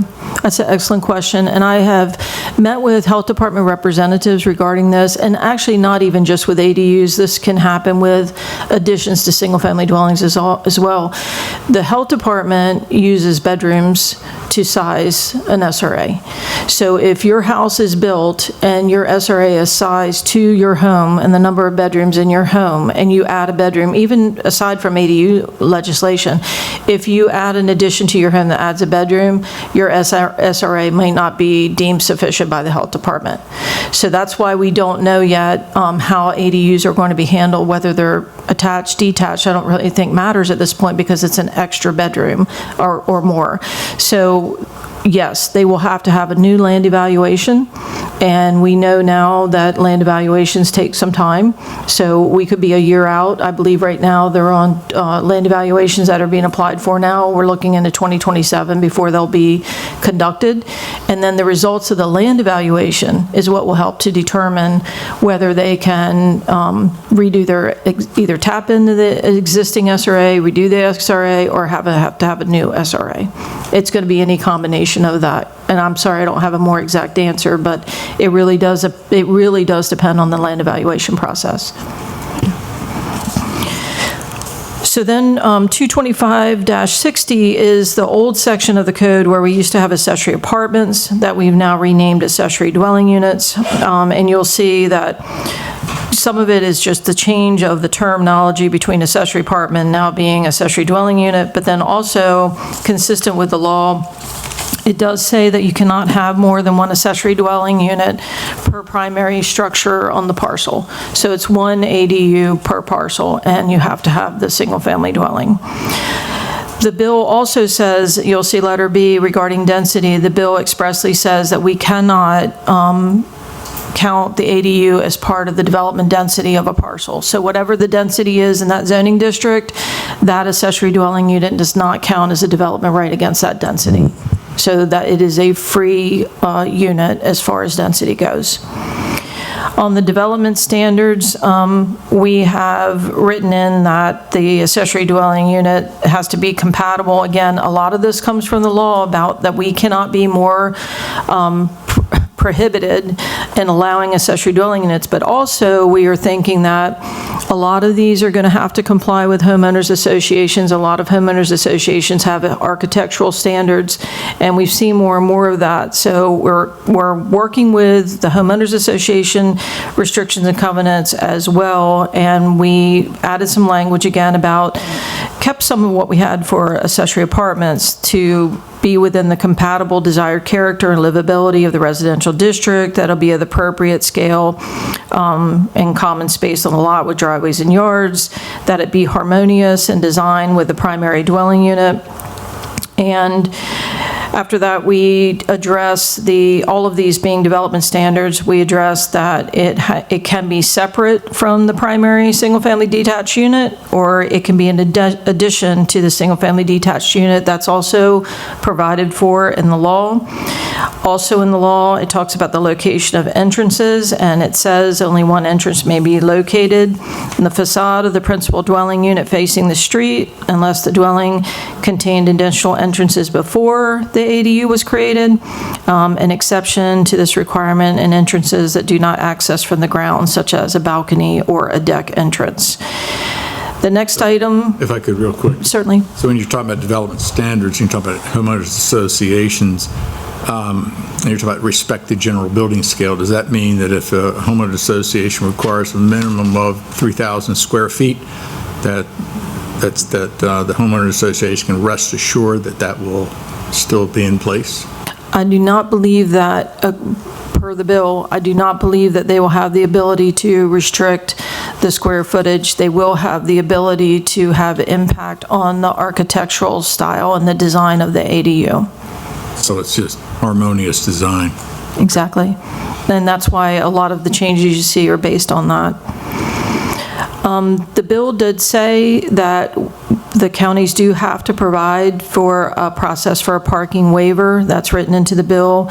We do have a parking waiver already in place in our zoning code, so we were fortunate in that regard. The bill also states that, and all of this that I'm reading, when I say the bill states, I mean the state legislation, and then what we are actually putting in our bill so that you know that we are being consistent with what state law requires. State law says that the setback requirements for an ADU must comply with the setback requirements of the primary dwelling unit. This one, number 8, I will highlight because the state law says that the accessory dwelling unit can be up to 75% of the primary dwelling unit. We elected to take that wording as when it says up to doesn't mean that we have to allow 75%, and we elected to keep it at 50%. I've checked with some of the other counties. It varies per county. Some did go up to the full 75, some went below 50, some were at 50. We felt 50 was reasonable, and that's what we proposed. So that is a little bit accessory than the state law, although again, it says up to 75%, and we landed on 50. Access restriction, again, talking about the conversion of an accessory structure into an ADU may be prohibited, this is out of law, if the only vehicular access to the accessory structure is from an alley. I don't know that we'll run into that often, but again, that was a provision in the law. It does have to comply with all applicable building codes and public health, safety, welfare requirements. Then that takes us into the principal uses, the table of permitted regulations. You'll see the change in our current zoning ordinance. Accessory apartments were allowed by special exception only. State law doesn't allow us to do that with ADUs. They have to be permitted uses. So you'll see where Mr. Illuminati has stricken all special exception and changed that to permitted in all of our residential districts and also town transition. The reason why REC isn't included is because we only have to allow ADUs in areas where single-family is permitted, and in REC zone, single-family is by special exception. So that's why we don't include the ADU in that. And then on the second table, which are our commercial, light business, and industrial uses, you can see that accessory dwelling unit is only permitted in LB2, and that's, again, because single-family dwellings are permitted in LB2. There's a provision in the code that says that if we make any changes to the parking provisions for accessory dwelling units, that forces us to do a countywide parking study. So we did not do that, and we held the one per bedroom, what we had for the accessory apartment. Under parking, we required one space per bedroom. We held the same for accessory dwelling unit. If we made that more restrictive in any way, that would kick in the parking study, which we did not want to have to get into that process at this point. And that is an overview of the bill. It's that was a very quick overview, but again, I think you'll see that all that we have written is consistent with state law. It has an effective date of October 1, so our goal was to get this before you and to answer any questions you might have as we move forward in this process. I guess the only other one that I'd written down, just Wicomico County, we got rid of a lot of our impact fees years ago. How does this, I don't even know exactly to the extent to which we did and what that covers, but, They just don't exist anymore. The what? They just don't exist. Well, so I'm wondering is if this could be an issue, if we're worried about ADUs coming in, and this is I don't know how much of if that's something we could revisit, the county could actually, if the county needs funds in the future, and it's worried about the extent to which we might get a flood of ADUs, or maybe not at all, I don't know. But that might be an area in which the county could gain revenue while also, making sure, because this is certainly going to have an impact on the county, having to, the executive branch having to work to make sure that this development occurs and how it occurs and the permitting, et cetera. So that might be something to consider for James or whomever else is going to be here. Do you have any comment, Joe? Joe said he agrees and he wants to put forward a bill right now. Yeah, I know. Sign that letter, buddy. Yeah. Off-street parking, and I don't know if it's really relevant to this more so than this thing, something I've noticed, there are a lot of townhome areas. If you drive through them, they have off-street parking. You can't even safely navigate through that neighborhood because of the degree of off-street parking that it covers the entire complex. So I don't know. I believe I'll have to look up the parking standards, but also I believe in several areas off-street parking is not permitted, but also... Maybe I'll review that with you independently, because it's not germane to this bill, okay? We'll just talk about that later. Okay. Just don't put in there for a half a car like they do in the city. Any other questions? No, I just want to thank the Planning Commission for all their great work on this and Tracy's staff. We started working on this in January, February. Obviously, there were a lot of different parts of the code that were impacted. A lot of different times we had to go back, and the state just kept placing more laws on local jurisdictions to regulate their land use, and as a result, we've had a lot more, and there will be more bills to amend the code coming before the council in the coming months. Thank everybody for their attentiveness on this. And I have just one question. And I'm Yes. done. So it says it's permitted in light commercial and business, light commercial and business areas. LB2. LB2. Light business. Yes, Like- LB2, because the way the law reads, ADUs have to be permitted as a use in any zone that allows single-family dwelling units as a permitted use, and LB2 allows single-family dwellings as a permitted use. Therefore, ADUs can be a permitted use as well. So, I'm just trying to like play this out in my head. So there's commercial properties you could have people living in, like storefronts is what I'm getting at, if it's in a light commercial use area. We would have to look at it in terms of it. Well, I'm going to say no. And I'll let Mr. Illuminati chime in. The ADU is specific to the primary dwelling unit on the property. So we would have to look to make sure, first of all, that there's a primary dwelling unit on the property.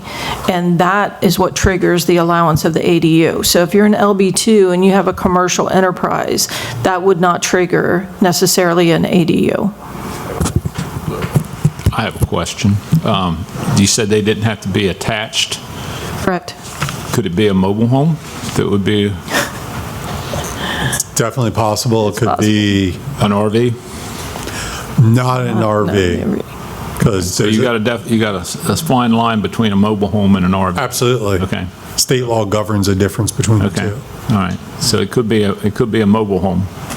Correct. So they have these, and I don't even know what they call them. There's a word for them. They're like small. Tiny house. No, kind of like a tiny house, but they're a mobile home also. They have some of them down near Ocean City. They're like half the size of a regular mobile home. Would something like that qualify? We'd have to see the plans and look at each specific one. I wouldn't want to make a comment today, somebody relies on that, buy something. Once the law's in effect, somebody can come forward.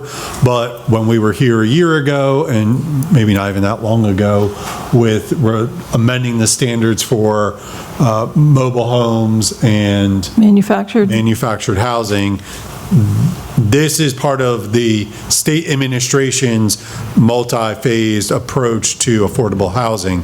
That came first. This is next. The Stars and Silver package is down the line. I've already been receiving emails from national developers asking us what our regulations are. We've revised our regulations on manufactured housing, and they're looking at, and they've specifically said that they are not looking at manufactured housing in mobile home parks. They are looking at individual lots for manufactured housing. So it's already started, the interest has already started, and I would imagine there will be variations to ADUs and the types of, units that we see proposed. But again, I think the biggest obstacle to the ADU implementation is going to be the health department requirements. And that's what I'm curious. Build a house much. Yeah, that's why I'm curious to see how much this will be able to be utilized because of that. A green lighting manufactured in modular, Dave. So as the state of Maryland takes more and more local authority away, is there anything left for the Board of Zoning Appeals to do now? Or are they basically ready to disband? Pretty much. A little bit of facetiousness in that question, of course. But, you can answer any way you'd like. Yeah. No more solar, no more mobile homes, no more accessory apartments. That's my checklist, yeah. Yeah.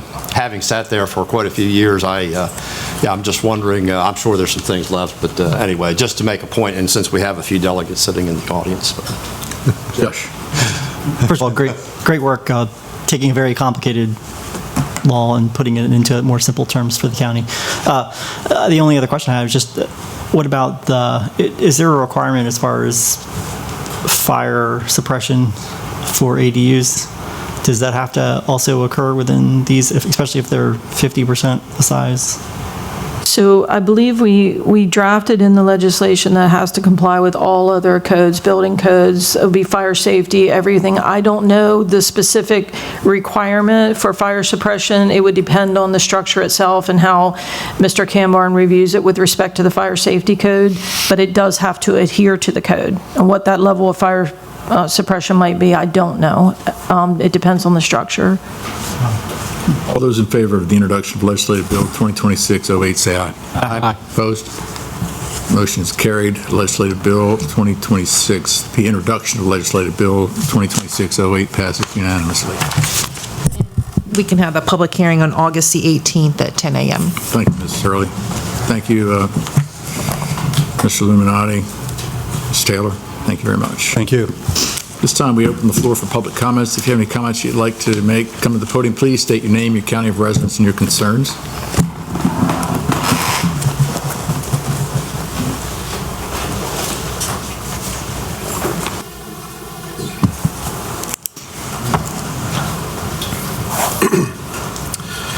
Good morning. Joe White, Parsonsburg, Wicomico County.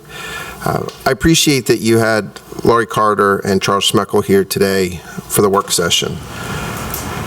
I do want to remind you that on April 21st, at this very meeting, the agenda stated that there would be a work session with the county auditor, the director of finance, the acting director of public works, and the deputy director of finance, who's also Charles Smeckel. At that meeting, only the internal auditor was present. So that was 4 months ago. Or 3 months ago, my apologies.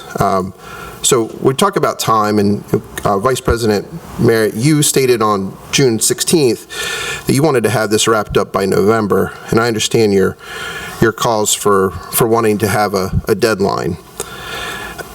It was hard to watch that work session, not because this is not whether the executive is right, or the council is right, or the auditor is right. That's not what this is about. This is about the charter, 305E, and the citizens of the county, and the fiduciary responsibility of the folks who are on the council, in the administration, and in the internal auditor's department. 0 out of 52 is a failure of that charter. It just is. I'm not here to assign the blame. That's not my job. Charles Smeckel said today, and I quote, "The executive has an obligation to supply the internal auditor with the materials that they're requested." And I agree, that's in the charter. 0 out of 52. My question is, where are we going to go from here? Okay, again, I'm not here to assign blame. What I want to see is a body that can work together, and I don't see that right now. There's one person in particular that I'd love to hear from, because I imagine his frustration level has to be at a very high, but I'd like to hear it from him, and that's Mr. Ralph Capon, who wrote the letter, and it was referenced at the first July meeting. He's on the Audit Review Board. I think his voice is probably the same voice that a lot of folks in the county have. I want to know that their money's being spent. We're a conservative county. We'll make sure our money's being spent and it's accounted for. Plain and simple.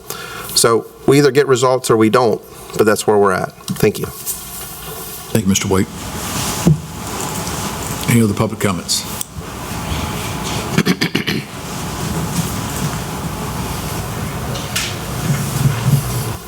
Good morning, Mike Goldberg, Wicomico. You know, I spent most of my life as a commercial real estate lender, asset manager, underwriter, have been subject to many internal audits and many bank examinations, some of which literally lasted months. I have never seen anything like what I just witnessed here a short while ago. The executive failed to establish a chain of command. You don't have multiple point people. The internal auditor should be able to go to a single individual. Just like in the military, you have a division commander. That division commander will hand down the orders to his subordinates at the brigade level, who in turn will hand the orders down to someone at the battalion, then the company, then the platoon levels. This is how an organization works. The executive failed miserably in her obligation to do this. It's the internal auditor's job to conduct an audit. It is the executive branch's job to cooperate to the fullest extent practicable with that audit. Clearly, this did not happen. Clearly, the executive branch failed to comply with the terms of the charter. In fact, it went beyond noncompliance. The executive branch was clearly evasive, obstructive, and stonewalled the entire process. The management response spent more energy complaining and evading their responsibilities than carrying out the duties, their duties. In the world where I come from, there would have been some pink slips handed out today. Miscommunication, horse feathers. There wasn't miscommunication. There was a willful and intentional decision made not to cooperate with the internal auditor from where I sit. The big question is, why? Is something being hidden? If so, what is it? Or is it just a general sense of being uncomfortable that the executive has with what will be discovered in an audit process? There could be some hidden gremlins in there. I suspect it's a little bit of both, and it's also quite a bit of hubris as well, where this executive simply feels she does not have to cooperate, does not have to fulfill her duties because she is above the charter, she is above the law. Inexcusable. Time for some change. Thank you. Thank you, Mr. Goldberg.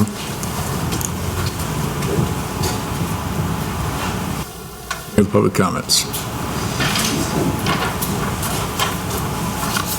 I offered for Jim Atkins to go first, but he said beauty before age. Good morning. Joe Venosa, District 7. I don't want to reiterate too much what's been said, but it boggles the mind that you can have so many violations of the charter very clearly and there's no repercussions. I mean, are we a society of laws or not? It's pretty shocking what happened on that issue. That being said, I want to kind of address a tangential topic, which of course is what is happening rather than what's not happening. We're not able to get audits completed. We're not able to get details of prior trips from the executive office, but the executive office continues to use social media to weaponize and bash citizens, business people, candidates, and I think that speaks to the problem that we have in Wicomico County, that even the delegates will agree here, make us look pretty much like the laughingstock of Maryland. Recently, there was another very long, laborious set of false accusations against certain candidates, myself included, by the executive. Again, I think these kinds of distractions are why we have these problems. It bothers me that certain elected officials whose job it is to run and manage the county are spending this much time acting like children on social media with false, slanderous, and libelous accusations, because it's in print. And meanwhile, we can't get basic answers about millions of dollars regarding audits. I realize I have a PhD, but I don't think you need to be educated to just have some common sense. That was disgraceful, but it's tied to a pattern of behavior. And I guess the question is, what are we going to do before November? Councilman Ennis has brought up some really important points. Where's the SWOT analysis? We're still waiting on the fire service agreement. We in Salisbury are waiting on that while the executive goes on vacation or attacks people while they're on vacation. I think we need to stick to the business of government rather than acting like children. And I hope in the next few months we get some better behavior, because what is happening today is a real risk for our county, fiscally, morally, and certainly in terms of our reputation. So we need to rise above. The council, I believe, does have to exert some more oversight over this, because if our charter is being violated, then what good is having a charter? Thank you. Thank you, Mr. Venosa.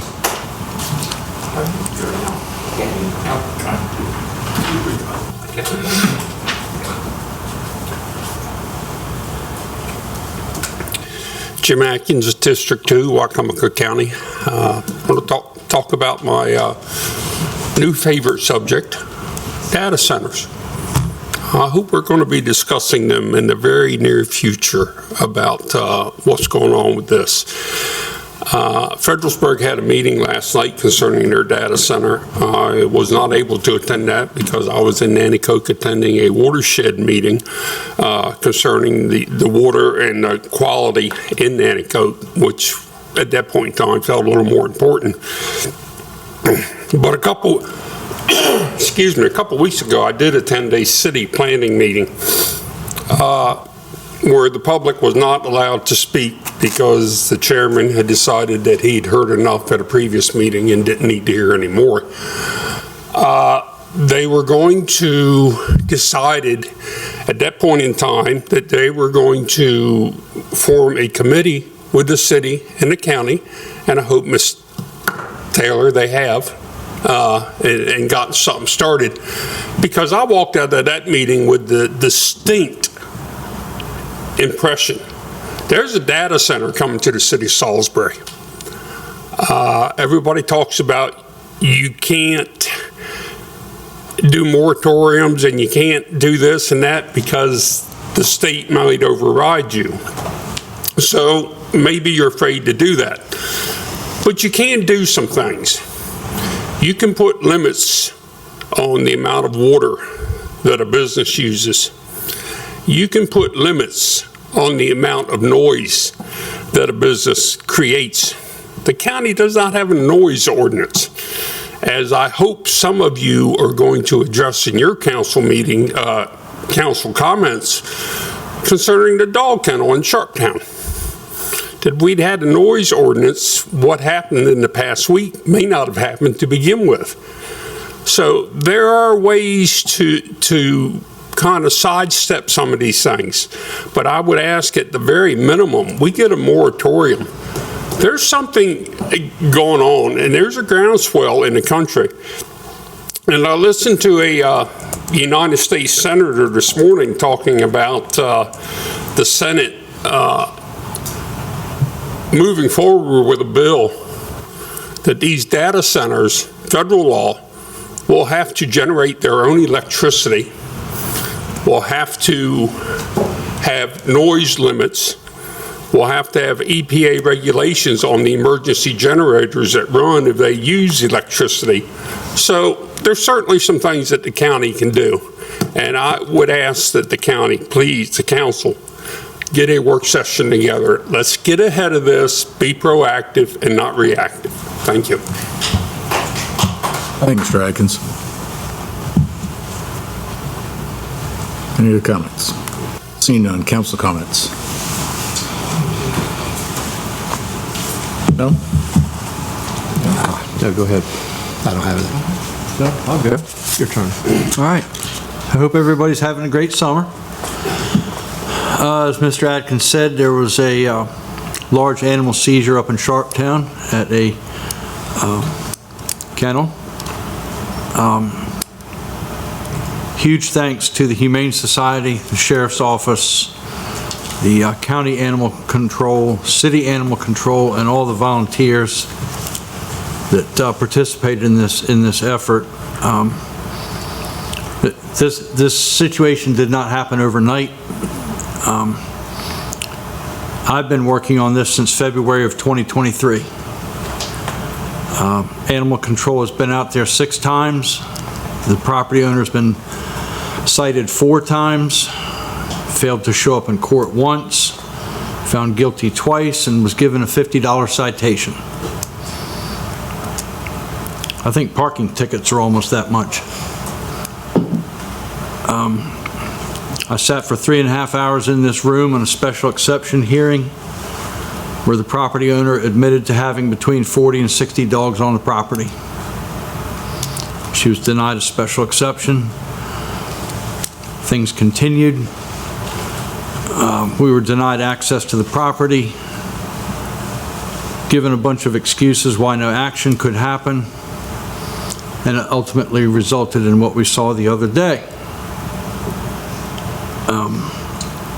I can only hope that the people responsible for letting these animals get into the condition that they got into are held completely responsible, and that something more than a $50 citation is levied.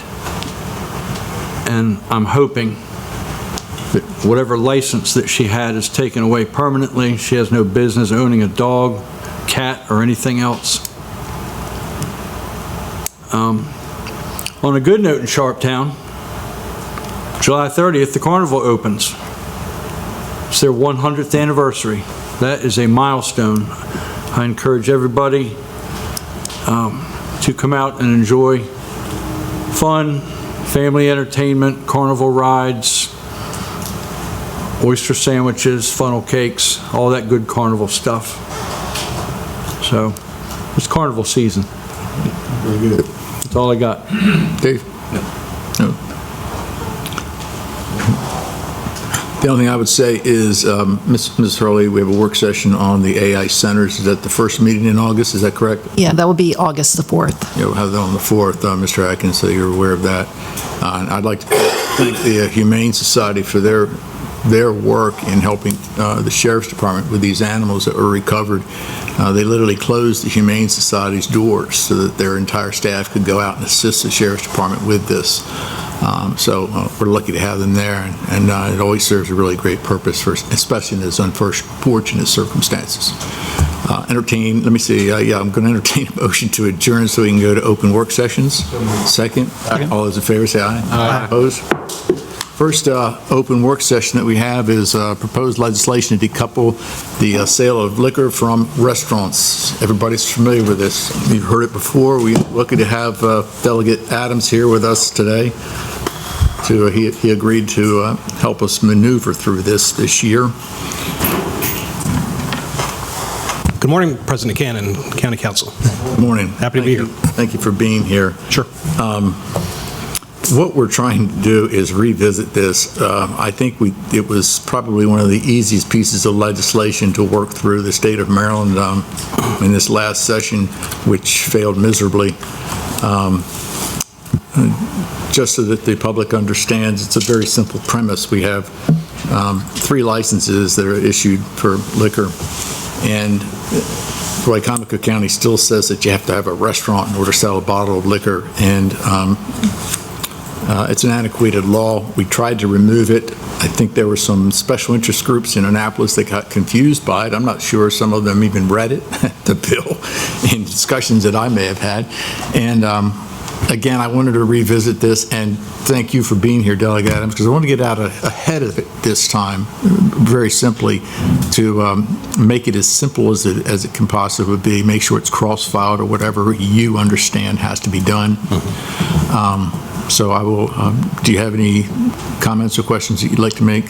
So first off, thanks for having me with you today, and as the chair of the Wicomico County delegation, I'm happy to have the discussion with you. One of the early conversations I want to have just briefly is we're talking about a future legislative session, and karma being what it is, I would not want to assume that I'm going to win my re-election, but let's just say that I do. I'll be happy to work with either the next chair of the Wicomico delegation, or if they elect me for that same purpose, to do the same thing. But we're still in office and certainly can work on legislation. One of the things we can do is, while we can't pre-file it because pre-filing date is the first day of legislative session, we can work on bills as soon as mid-August. We can start introducing bills, talk with Department of Legislative Services, start getting drafts, versions of bills for your review, and then that process ends mid-November, meaning that at that point in November, the process ends, and then we start waiting for a session to start.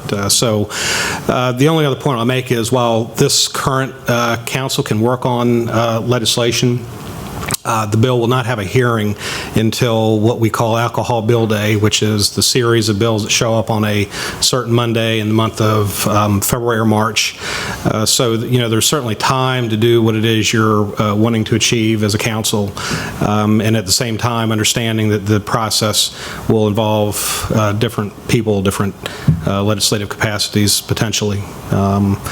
So with that, I've brought with me the last year's bill. I think I've looked at the draft version that apparently the council has created, so this wasn't created by my office, but I certainly have a draft. But maybe you could just describe for me what, if any, differences there are between what it is that we attempted to pass last year and then what it is we're talking about doing this year. Or if you don't want to have that discussion, I can simply say we can work with county council over the next series of meetings to have those discussions. So I'm here at your disposal, can answer questions both political and process. So let's have at it. Primarily, from what I see, is that we just did away with the recognition of individual districts. Initially, in last year's bill, we put in there that there would be no more than 1 per district, still stating there was a maximum of 3.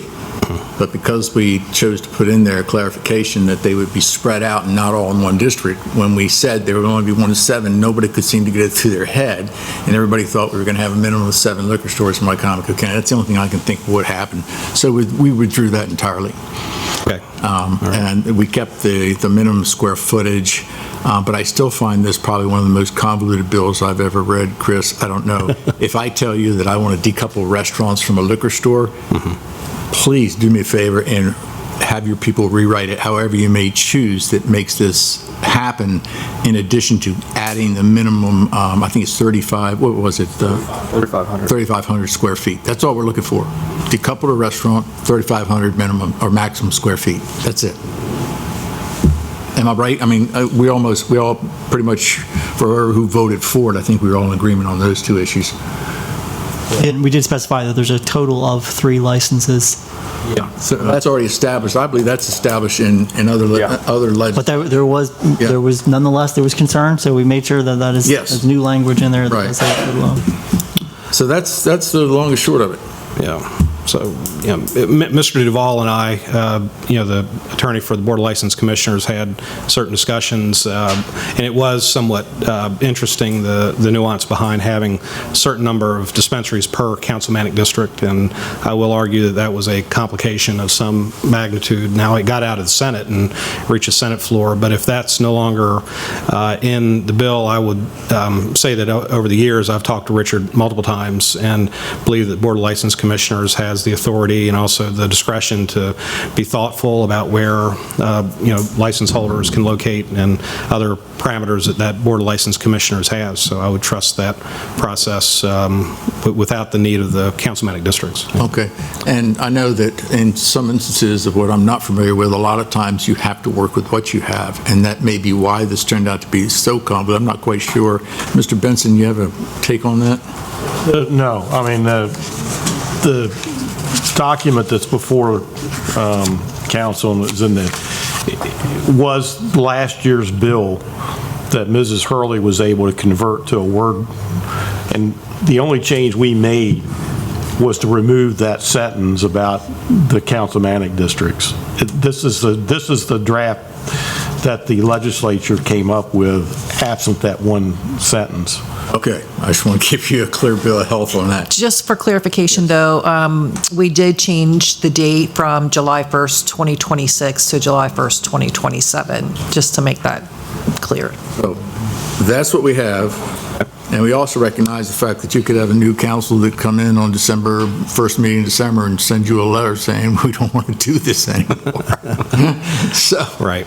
But you have the makings here of what we would like to do. We just wanted to try to get ahead of the game if we could possibly do, because so many times when we've presented initiatives in Annapolis, it's always, oh, it's pretty late. You got to let the Senate know, you got to let the House know, and try to avoid all that. All right.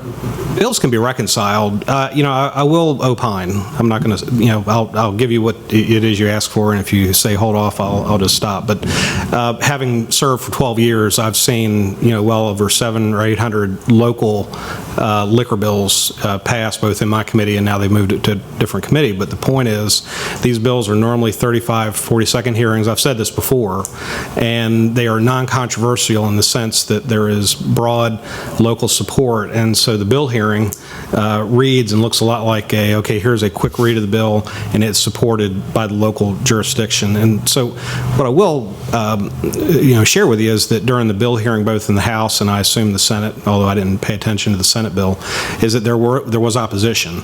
Now, in my 12 years, those 600 or 700 bills that passed with local courtesy passed without opposition. The issues and the reconciling of those issues happens at a local level, and it's worth noting, both for this council and for a future council, that most of those conflicts, Annapolis is not designed to decide for the locals how to proceed. So my recommendation, yes, I think it's a good idea to get rid of the councilmanic district part. That was a confusing component that spoke generally to the idea that we're concerned about where and how these dispensaries will be distributed through the county. I think that we should make sure that Annapolis and this standing committee understands that we have a board of license commissioners that can and will determine with fairness and with some equity to the communities that are involved where these dispensaries are located. So that bill did introduce some of those conflicts, okay, because of that element of it. That's just my personal interpretation. But before we get to the point where at the end of this, whether it's the November 17th meeting or whether we're talking about this in January, let's try to make sure that we get whatever's going on here out in the open, get it in front of the county council and try to meet in the middle. I believe that what you've done in many respects here is to have done just that.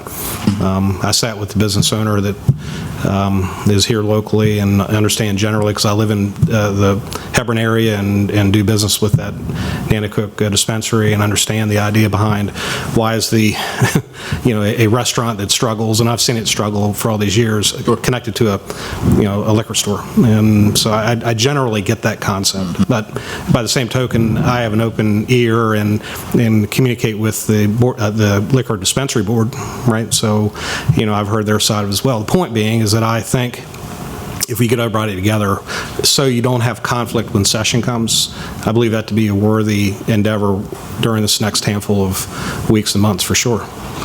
And I guess I'm not quite sure if this does or not. I forgot to look for that particular point, but it wouldn't hurt for it to have a reference in there to the other statute that states the maximum number of 3 in the county. I think it should probably be in this bill to reiterate the fact that everything in this document still does not supersede that particular section of law, whatever that might be. So the goal of the bill is to only decouple the restaurants from in case anybody... I think that speaks plainly and without amendment to the existing law to achieve that. Where do you think, how will this continue on now? Will it be your staff that would write the bill, or how do you see this following through?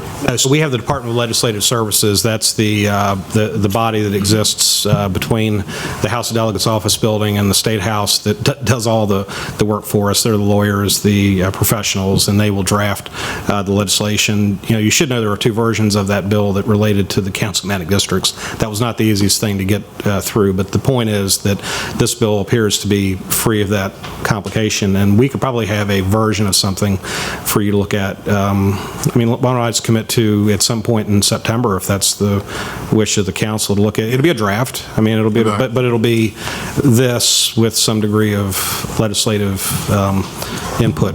Okay, and I think at that time, then, Mrs. Hurley, that would be a time when we would also probably have a letter of support ready in case, if the council wants to, then we can vote as to whether or not we want to send a letter of support with it. If not, then the only letter of support, in fairness, is going to be the one that we get when session starts next year. So, you want to do this, and maybe I should have asked this question, but you want to do this because you want to get ahead of the game. You want to get this particular issue, because it's been important to you and the council, done, so when the new council comes on, that we're not picking this up as a brand-new subject, and I respect and acknowledge that. But it's going to be the future council that's going to have to vote and decide this is the approach to take.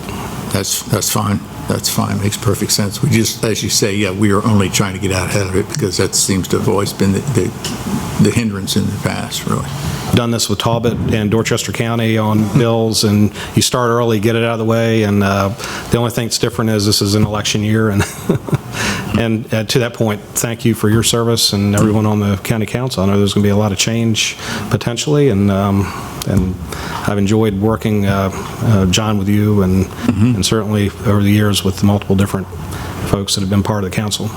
Yeah, and likewise, Chris. I've never had a problem reaching out to you. I've never had you follow up with anything ever, and it's really been a good work relationship over many years.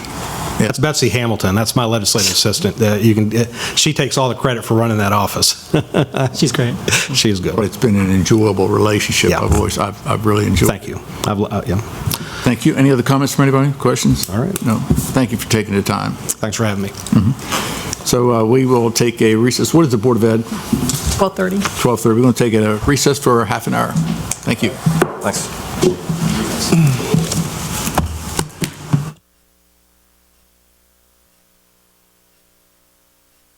Some trees down, Huh? You took down all those crepe myrtles? Yeah. We are reconvening as Wicomico County Council for July 21st, 2026. We have, for this work session, the Board of Education is with us. Thank you very much. If you could introduce yourselves from my left to right, and we'll begin. Okay, Gene Malone, Chairman of the Board of Education. Micah Stauffer, Superintendent of Schools. Brian Rigger, Chief Finance and Operations Officer. And Miles, Assistant Superintendent, Student and Family Services. And then also in the audience, certainly, we have our Chief Academic Officer, Dr. Rick Briggs, our Director of Planning and Construction, Ms. Lisa Ashby, and our CFO, Jesse Reed. If any of you want to bring chairs up and sit here, feel free, okay? Good. Thank you. They always say that.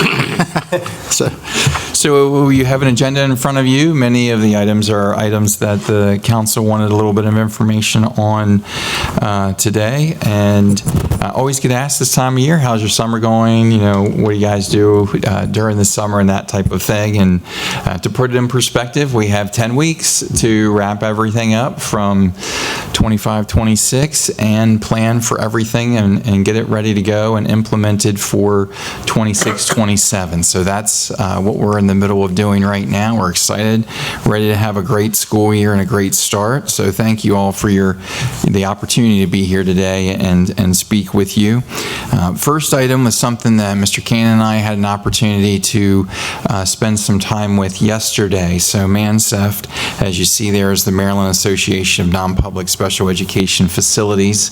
There are 70 of them across the state of Maryland, only one on the entire eastern shore from Kent County all the way down through Somerset County, a small MANSEFT school in Caroline County. We have been working on an initiative with Healthy Minds for Shore, which is a community committee through the Greater Salisbury Committee. Over the past 3 years, Mrs. Miles is on that team with me, along with our Director of Special Education, Kevin Smith. And it has taken over 3 years now to get to where we are. But yesterday was a very exciting meeting where for the first time we had representatives from the school system, Healthy Minds for Sure. We had the superintendent of schools for Dorchester County there, other members of the community, and Senator Mary Beth Carrozza was there as well. And then 3 MANSEFT schools, which are slated to come down here in Wicomico County. And acronym? I'm sorry? Acronym? The acronym stands for? The MANSEFT? Yes. Yeah, it's Maryland Association of Non-Public Special Education Facilities. Great. Yes. So those 3 schools are Kennedy Krieger, Chimes, and the Benedictine School, which is the one lone MANSEFT school up in Caroline County. They'll be opening an extension program down here in Wicomico. So just talking a lot about how the 3 could coexist here, the needs that we have across the eastern shore, especially the mid-shore and the lower eastern shore, especially in Dorchester County and Wicomico, but also Worcester, Somerset, Talbot County, Caroline County. So it was a very exciting meeting, and it's just great to be able to see that start to come to fruition here in Wicomico County, and it will help us extensively meeting the needs of some of our more challenging special education students that we just don't have the resources, for here on the eastern shore that every other region in the state of Maryland has. So very exciting. We're excited about the opportunities that it'll mean for our students with disabilities, for the community, for parents, for our staff, and I think it's just exciting to see all the hard work that a lot of people in our community have been putting into this over the last several years start to happen over the course of the next year. How can you say that's a benefit to Wicomico County and the citizens of Wicomico County as far as bringing in these private schools to help complement the public schools? Because some people say, why aren't we just getting this for our tax dollars? Sure. That's a subject that comes up. Absolutely. These entities are non-public private schools, but they're experts in what they do. They are very, very narrowly focused on specific parts of special education, specific disabilities within that special education continuum. And, if you think about a public school with the number of students we have, the size of the buildings we have, we do the very best that we can and have done a great job, I believe, over the last several decades in meeting the diverse needs that we have. If you think about decades ago, the number of programs that we have that were more public, like the Holly Center or, Maple Shade at one time, Eastern Shore Psychological. We had a number of programs decades ago here in Wicomico County, but those, ceased to exist, even up in Cambridge with the hospital that was up there at one point in time. Chesapeake Youth Center was there in Dorchester County.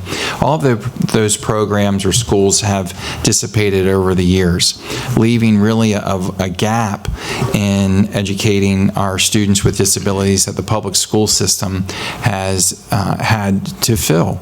And it's been a challenge for us. It does require a very unique skill set for our staff, a lot of training, a lot of human resource capacity within our school system to make that happen.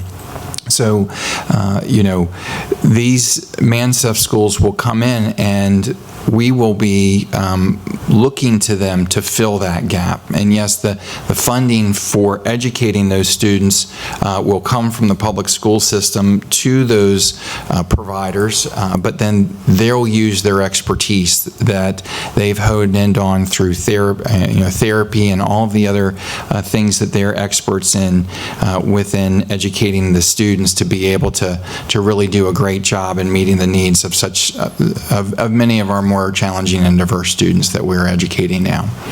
And it's a more efficient process, too. It is more efficient, and it's on a small scale. So we're not talking about a lot of students. We have well over 15,000 students in our school system. We're probably talking, once all three of these schools are up and running, somewhere around 50 that may come from Wicomico County. But then they'll also draw students from the surrounding counties as well. Yep. That's good. Is there a time frame for yes for our program? Yes, thank you, Mr. Ennis. So the first school that will open will be the Benedictine School. It'll open on the Maple Shade campus there in Mardella Springs, and that'll be September. So they'll be opening with the start of the school year. The next school that comes online will be Chimes, and their campus is going to be out close to the airport, where the Second Trinity Church was located out there off of Mount Herman Road. So that will open sometime after mid-year, around January or so, in that time frame. And then Kennedy Krieger is in the process of evaluating and looking at properties and/or buildings here in Wicomico County. As of yesterday, what they explained to us, I anticipate them opening in some capacity within the next 2 years. Transportation. Does the school provide transportation to these? Yes, we do. Mm-hmm. Very good. Yeah, it's a long time coming. Yes, very much so. And it'll be something that our students in our community, I think, will just certainly benefit from, and it'll put us on par with every other region in the state of Maryland. Mm-hmm. I can't say enough about the work that our school system, our staff, our school leaders have done over these last 2 to 3 decades, and not having these resources here that every other region in the state of Maryland does have. It's put a tremendous, I'd say, it's been a large capacity to be able to fill that within our public school system. Sure, 100%. Thanks for bringing that up. Thank you. All right. Next one, pre-K funding. So just a little bit of background. As you probably know, one of the major thrusts of the Blueprint for Maryland Future was to increase the level of pre-K instruction and increase the number of students who get access to that. They realized that our public schools didn't have the physical capacity to absorb that increase of students. When you look in Wicomico County at an early elementary grade, we're 1,100 or 1,200 students. That's a lot of classrooms that we didn't have. So they came up with this novel idea of partnering with private providers and providing taxpayer dollars to them to provide that pre-K instruction that would have to be probably different than what most pre-K providers were already doing. It had to be aligned with what the state required for pre-K instruction. There was some confusion in how those pre-K providers were going to get funded. They get funds from two places, just like we do, primarily from the state and from local. For the first year or so, we had money that came out of our MOE that we remitted to the state that then went to the private providers. The statute at Article 5229 was interpreted a couple different ways, and then as we went through this in 2024, the resolution was that the statute requires the county governments to transfer the funding for pre-K outside of the LEA. So rather than us getting money from the county and passing that on as a pass-through, just going directly from the county to the state to cover that. So that was handled differently in different counties. In Wicomico, as an MOE county, we received funding and paid the local share for pre-K in FY 25. They've since made that adjustment, and the state's now saying for fiscal year FY 26 and beyond, so this happened last year, the local share for private pre-K is excluded from the required local share or MOE, and county government receives an invoice from the state. So happened last year. It's nothing really new coming forward. I think in another county there were some questions. I think that our finance department has a pretty good handle on it in discussions we've had with them.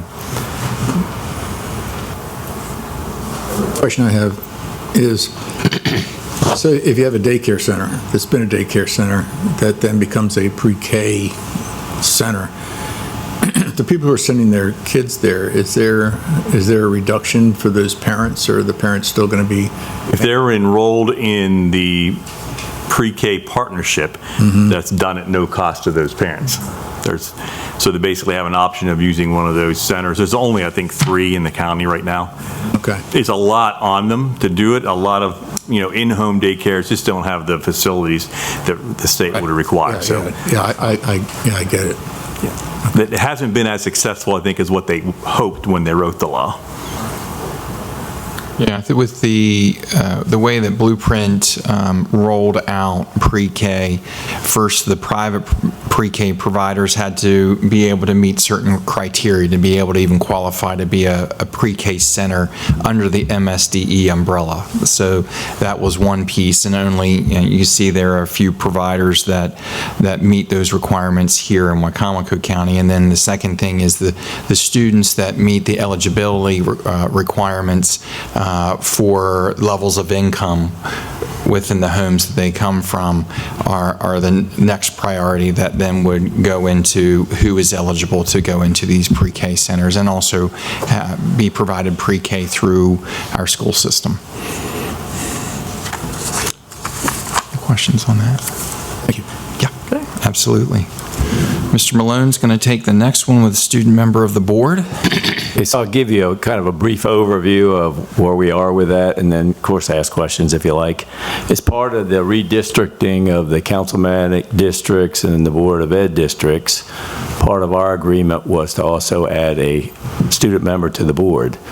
It's a non-voting member, and they attend open meeting sessions, open work sessions, and we select the person from the 4 SGA presidents that would be student reps to the board, which is what we have done in the past. So we interviewed 3 of the 4, decided they wanted to do it, and applied, and we interviewed 3 of them, and we selected Andrew Yates from Mardella. He's a rising junior. Right. You have to be a junior or a senior. It's a 1-year term, then we'll go through the same thing the next year. We have to select them and put them in place by July 1st. He's already attended his first regular board meeting in July, and added some comments in the end. He was excellent selection, very articulate young man, already accomplished quite a bit, as the others have, but Andrew stood out, so we selected him. And he'll give a report still at the board meeting on Mardella activities, as will Ben at Parkside and Y High, but he'll always have a seat at the board table, and then he'll be able to weigh in, and I hope he weighs in on a lot of issues that have to do with curriculum and policies and procedures we put in place for students. Hopefully he'll get input from the other schools and will add value, and I think that he will. So he'll be the president of his class, of his senior, well, he'll be a senior or a junior He'll be a junior at Mardella, but he's an SGA president. They're all SGAs. He's the president of the Student Government Association. As a junior, he's the president. Yep. That's pretty good. That's a little unusual, I think. So he could run again next year. I mean, he'll be a rising senior, so. But yeah, I think it's going to be good for the board. The word was that we had never had a student member of the board, but then Tracy Saylor, in her infinite wisdom and research, found we used to have them in the early 2000s. Couldn't find any data of why we eliminated it, but we brought it back, so. Good. Anybody any questions? Go ahead. I guess that'll be an excused absence if he's there during school. Yes, it will. That's a good one, but it will. Yep. And we'll still have the SGA presidents from the other 3 high schools, as Mr. Malone said, who also participate in each one of our monthly board meetings and provide reports and comments regarding their own schools. It'll be a good thing, I think. Good. And then you have weapons detection system. Mrs. Miles. Good afternoon, everyone. Some points just to bring everybody kind of up to the speed and the know of where we are. So very thankful for the funding. Tier 1 of the plan that's presented to you. Is that a little bit better? Okay. So in doing so, our point in time right now, the RFP was distributed. We have those persons who responded. We have an evaluation team currently looking at the responses to determine which of the products will be the one that will be purchased with the funding. And again, this is to cover Tier 1. If you think back to the triangle and the box with the 3 different tiers that accompany it, this means all high schools, including Evening High School and Choices Academy. So this will help us to have all of the units deployed in that manner, with the understanding that we also have flexibility because they are very transportable to move them to other locations for certain types of events that they might be needed. We're very excited about that. So in the past, you might have heard me use the term campus security managers or campus patrol. We are going with the term appropriately so, school security employees. This is the title identified by the state and through the Maryland Center for School Safety. Very important that I make that connection there because in the fall, we will be working towards the hiring of the additional personnel, the additional SSE that I just defined for you, who will be able to manage and maintain complete use and utilization of these units. These persons will be receiving all of the training that's been provided to the current team members in those positions, including local training by our own Safe Schools Department, as well as training that's identified at the state level through Maryland Center for School Safety. So these aren't people just walking around campus looking to see what's happening. They have very specific training with a very focused job responsibility. So we're very excited about that. And then also just to add to that, I wanted to share with you that we are currently this close to being able to submit application for the COPS SVPP. It's a federal, we call it the COPS grant, federal grant. And part of that application is actually submission for additional weapon detection systems that will help with Tier 2, that will complement and partner with funding that would be available. Obviously, it's a grant. It's at the federal level. We do not know what will be the outcome of that, but Should there be what we are hoping for, the positive response and the funding, it will be obviously embedded with funding that is available locally to perhaps maybe even at a faster pace than initially thought, get through Tier 2 and Tier 3 for deployment of the weapon detection systems in all locations. Your people that you're training, are they going to be armed? No, we do not. The only personnel who would be able to be armed on campus are our school resource officers, or you may start to hear the term, instead of SRO, SRD, school resource deputy. I believe the sheriff's office is using that term at this point. They are the only persons with that capability. They work for? The school part of education? The school resource deputies? Yes. They are employees. No, not the school resource deputies, no, the... Of the SSEs? Yes. They are Wicomico County Public School employees. Okay. All of them. Okay. Mm-hmm. You're going to teach them how to drive the bus and change light bulbs and all that kind of stuff so they can do other things. That's the stuff I do, so we'll let them work on safety. Teach them how to multitask. I don't think he heard you. I don't think he did. Will the weapons detection system at some point be included in these Mansef schools down the road, or? That conversation has not been broached. They are private schools, so I do not know that they would be have to get their own or open to that, but we certainly will make sure. Keep in mind, when students are at Mansef schools, they're still Wicomico County Public School students, so we will continue all appropriate efforts with a focus on safety, no matter the location. I think, and also one question Mr. Cannon asked earlier about the Mansef School, and this is a great time to kind of make that connection. And part of the reason why they are non-public schools is for this purpose, because, you know, a public school in Maryland falls directly under the curriculum requirements for MSDE and other things, whereas a non-public special education school, they're really focused on providing that therapeutic approach that students may need. And their whole goal, as they said yesterday, was really to work with the students with that therapeutic approach first, and then get them to a point where they can return to the public school system after you know, they've had that intervention and that therapy. So it's a similar thing to what you were talking about there, Jeff. Other questions on that? Good. Okay. Summertime is always a very busy time for our school facilities departments, planning and construction, maintenance and so forth. So I just wanted to update you on a couple of our major projects. Of course, many of you will be joining us Thursday for the tour of Fruitland Primary School. It is on time and on budget, and if you were there for the groundbreaking, you won't believe what you see now. It's all under cover of roof. We'll get a good tour, and progress throughout the building is in different stages. The crews are working hard, so we're excited to show that off and to open that up in 13 months to students. So it goes quick.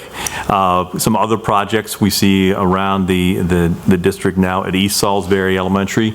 If you drive by it, you'll see it. There's an ADA ramp at the front of the building, in the main section, the old portion of the building, whereas previously the accessibility was entrances were limited to the sides of the building, the newer portions. Also doing some work inside East Salisbury with the gymnasium. I don't know if any of you went to East Salisbury, the gymnasium. I was there for an assembly one time and I couldn't hear myself think. It was very loud. It's old, high ceiling, so we're putting in some sound insulation on the walls to make it a better instructional space. At Wicomico Middle, we're adding an ADA ramp on the back side of the building to increase the accessibility into the cafeteria. Parkside, continuing, we started last year renovating some of the bathrooms we did the larger ones in the gymnasium auditorium lobby, and we're continuing that in other parts of the building. Wicomico High School is getting some work on sewer lines. It has old terracotta lines. We've had some issues, so beginning the process of replacing some of those. And then if you drive by East Salisbury, another thing that you'll see is solar panels. And those were installed last year. We're waiting on, I believe, still waiting on a transformer, Liesl, to get that operational. But that's going to reduce our long-term operational costs there. And we also will be adding solar panels soon to Bennett Middle School, some additional ones, again, reducing our long-term operational. And I just want to share, if we can pass that around to council members. Those projects, as well as several others, are covered by some grants that we have recently written through the Maryland Energy Administration. I'm really proud of the work of our planning and construction team and our facilities energy team in going after these grants. In just 3 years, we've acquired over $7.75 million in grants from the Maryland Energy Administration. So you see that right now at East Salisbury. Those solar panels didn't cost our county taxpayers through county property taxes or income taxes. That was an MEA grant. That's great. The solar panels are going to go on Fruitland Primary, one of those grants as well. So you'll see a number in there, some of these smaller ones dealing with internal building controls that will also improve efficiency and save us operational dollars. And the bottom one in bold is the most recent one we got. Really excited about this. You'll recall that you approved a total of about $8.9 million for the Fruitland Intermediate HVAC replacement, $1.9 million in FY26, and committed $7 million for FY27. Well, we went after a grant for that project, and the state is giving us $2.95 million, which will reduce the county requirement of funding, reduce that $7 million obligation down to $4.05 million. So working really hard to save the council, save our taxpayers' dollars. It's going to be a much more energy efficient system at Fruitland Intermediate as well. It's going to save us long-term operational dollars. So it's coming by virtue of it. You have a grants person that we have a grant specialist who assists, but really the heavy work on that project, the Fruitland Intermediate, was Ms. Ashby and her team. We have an energy manager who's worked on some of the smaller ones that deal more with controls, the larger ones mostly coming from planning construction. So they've done great work in identifying and going after these grants. I haven't seen the totals from every district around the state, but I know we're among the leaders in targeting and getting these grants. We've done a good job of writing them and really explaining the need and the utilization, how we're going to make use of those grants. So we're really proud of that. Just a quick question on, on those solar panels. Are we owning and operating those? We own those, yes. And we're going to take care of maintenance and... They'll be owned by us, yes. I guess what I'm getting at is that, are we maintaining them? Are we using our own staff to...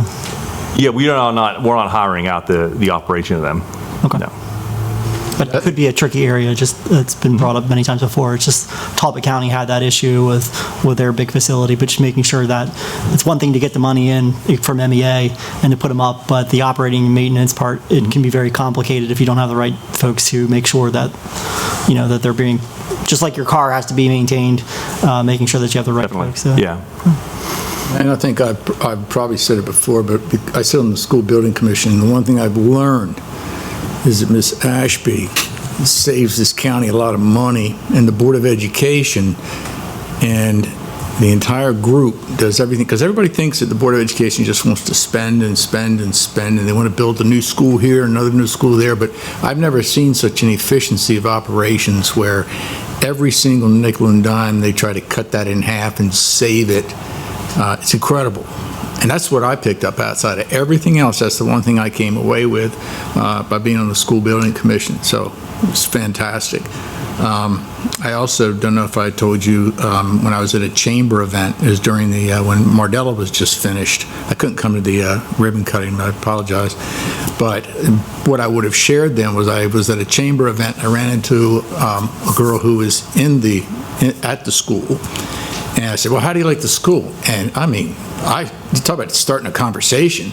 She just went off for like 20 minutes about how great it was. If you don't think the new schools and the upgrades to the schools doesn't impact the educational process, you need to think again. She went on, she said, yeah, all the kids we're just loving it. We love showing up. We can't wait to get there.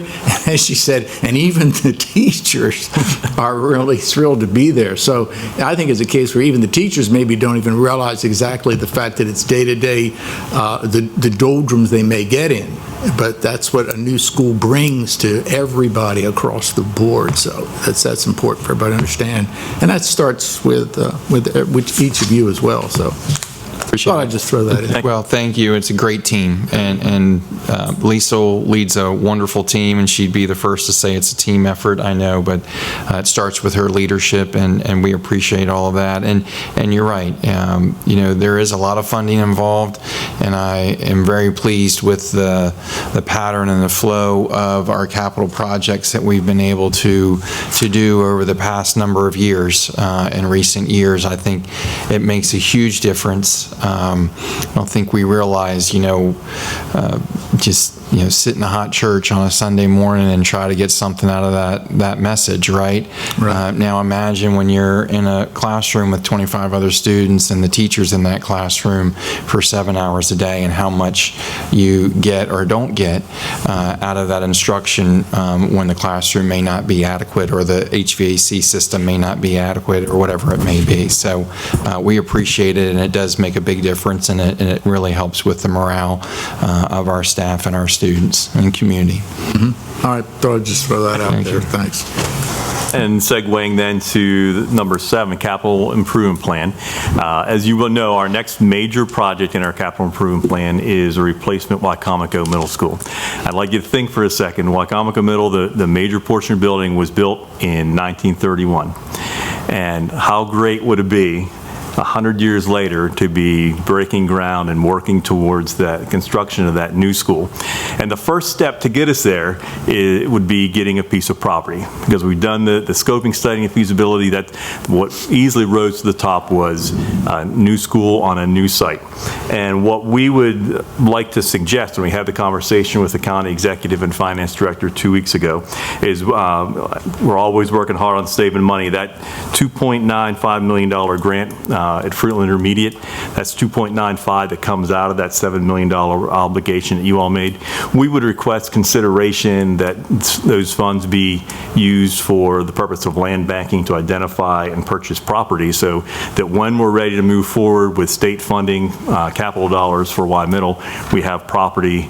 As we know, property is selling quickly in Wicomico County. We need about 35 or so acres. We'd like that within the current Wicomico Middle attendance area. So they're, those available properties aren't many. So the sooner we're able to get funds committed and can get that property purchased, that'll go a long way to then being able to move forward with the project when the state capital dollars are there for construction. What kind of discussions have been going on about what to do with Y Middle when you do replace it, as far as using this for a school? Sure. So what we'd like to do is repurpose that school for the use. We actually have, when you look at it per capita for the students that we have, one of the highest concentrations of portable classrooms within the state of Maryland here in Wicomico County. We would like to take some of our larger programs that really don't have homes, or at least proper homes, and repurpose that building for that purpose. So when you look at programs like our Choices Academy, 6 through 12 program, we also have a couple of different non-traditional learning pathways for elementary school students that are currently located or will be located in portable classrooms. We have our evening high school is located in modular classrooms. Also our newcomer center, where we teach a large number of our non-English speakers that have enrolled with us in the county, are in modular classrooms. So we would like to repurpose that building for that, and take all of those programs and put them into a school like Y Middle, repurpose Y Middle for those non-traditional programs, and have a permanent home with adequate facilities where there is a cafeteria, where there is a gymnasium, and where there is an auditorium, so that we could use it for that. And then also there's opportunities beyond that where we could look at now, with that space, expanding maybe some CTE programs. We could look at expanding some of our middle school signature programs in spaces like that. So that's what we're currently looking at, and would plan to do and hope to do with a building like Y Middle. So is Y Middle the next one on the list? Yes. To do something with? Yes, after Fruitland Primary, yes. Fruitland's done. And you're talking about maintaining the facade, the historical facade. We would just really, at that point, after a new Y Middle is built, we would then take that school and do what we would need to do inside with some remodeling and some things to make it appropriate for, those different programs that we could put in there. Well, I guess the question that somebody will ask me, if it's good enough for that, why isn't it good enough to be used as a school like it's being used? Why do you need a new school if you're going to use, that as a school? So I'm sure somebody will ask that question. Sure. Well, I think you'd have to look at the capacity. The programs that I'm talking about wouldn't be 800 plus students like Y Middle currently is. It would be a number of students, but it wouldn't probably be that many. And when you're looking at that many students in a building each day, then the bathrooms, the space in the hallways, the cafeteria, the layout of the building, the instructional spaces come much more in play. And you can see that it is not appropriate for a building and use every single day for over 800 students, but certainly could use it very well for a number of programs to have a permanent structure for them to be in. Do we rent the current Board of Education building? Northgate? Yes. Northgate? Yes. Could that be a potential to move over if you did that's a great building. It'd be nice to be able to utilize it in the best way. I don't know if that's an option, but just throwing that out there. No, I'm not saying that we wouldn't do that. And we do have a number of other siloed departments, within our school system as well, with facilities, transportation, and some other ones. So I do think there's some capability there with summer programming, after-school programming, other departments, and other things to make good use of that building. You're saying you need a 35-acre site within that school district or locales? Have you identified any? Yes. I'm not going to ask you where, but... Thank you. We do have something available. There are some properties that are currently available and that we're hoping to take advantage of them because we don't think there'll be much time before they're not available.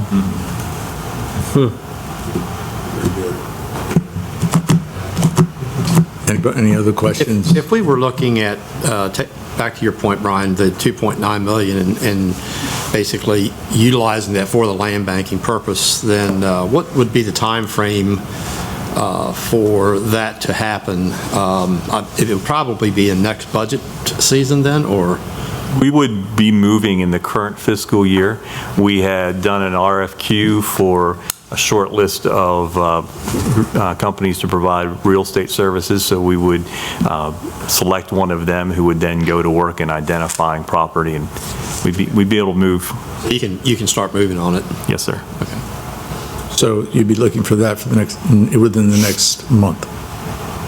I think the sooner that we can act, certainly the better, because we know one thing's going to go up, one's going to go down. Prices are going up, and availability of potential useful spots are going to go down. So we're at the time now, and any delay is only going to show both of those. Where's that going to be? So is that going to come down to the executive's office? We began discussions with them when we met 2 weeks ago. So. Okay. Very good. Any other questions? Open discussion, Jeff? Student population compared to last year? Yes, sir. About same, up, down? Well, we know 2 years ago we had record-breaking enrollment. And then this past September 30th enrollment count was down by 181 students. And as we were tracking enrollment throughout this past school year after September 30th, it was indicating that enrollment was continuing to go down slightly. We don't know that it will be to the level that it was the year before. So you have to remember, we went up by, the year before last, we went up by like 600 students. Yeah. Last year, it went down by 181. So I think it's stabilizing a little bit, but certainly, as I've said before, and many of you were at the State of the Schools, we have, a lot of student mobility, a lot of renters and leased properties here in Wicomico County.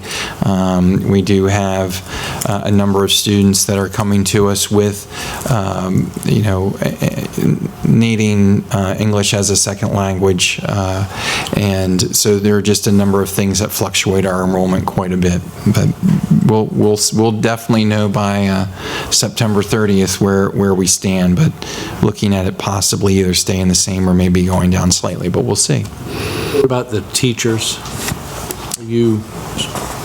Yes, as far as about the same. That's right. We typically are somewhere around 125 to 150. Have a teaching staff of about 1,500. So the majority of those are retirements. We have somewhere around 70 or 80 retirements every year. Thank you. Thank you. I've got. Hey, Dave.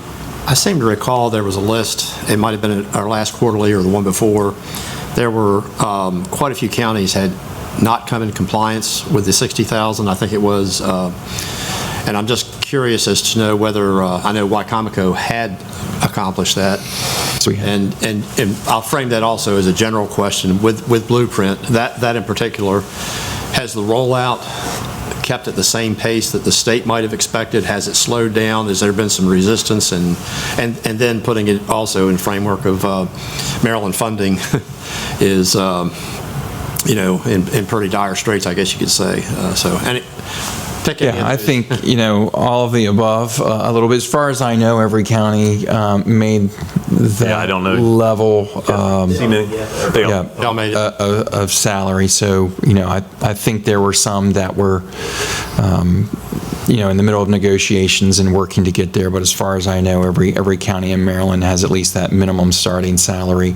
I think when you look at the Blueprint, it's one of those things that are also said in the State of the Schools, love it, hate it, wherever you are. There are a lot of good things that have come from the Blueprint and the requirements of Blueprint. We would not have, the pre-K enrollment that we have now, which we know is so helpful for the students to get them that head start, that consistent head start before they enter kindergarten. The opportunities that our students have had at the high school level with CTE, advanced placement courses and dual enrollment are, unheard of and truly remarkable across the state. We would not have had those opportunities without Blueprint. And then, looking at student and family services, the mental health and behavioral health supports, the fact that we have social workers in every single school in our school system, community school coordinators, and some of the support staff that we have, that would not be possible without Blueprint. And again, elevating the teaching starting salary. I know that you guys have looked at that, and that's a reality, whether it's, the sheriff's department or other departments within the county and the school system is no different there. But so a lot of wonderful things have come from that, but obviously there are a lot of expenses that come from providing. As I also have said in the past, those are all services. Those are all things that we probably wouldn't have been able to provide without Blueprint. But now as a public school system in Maryland, we are providing those services to the community at large. And those all take a tremendous amount of staff and resources to be able to ramp that up, to be able to provide those services where they didn't exist before.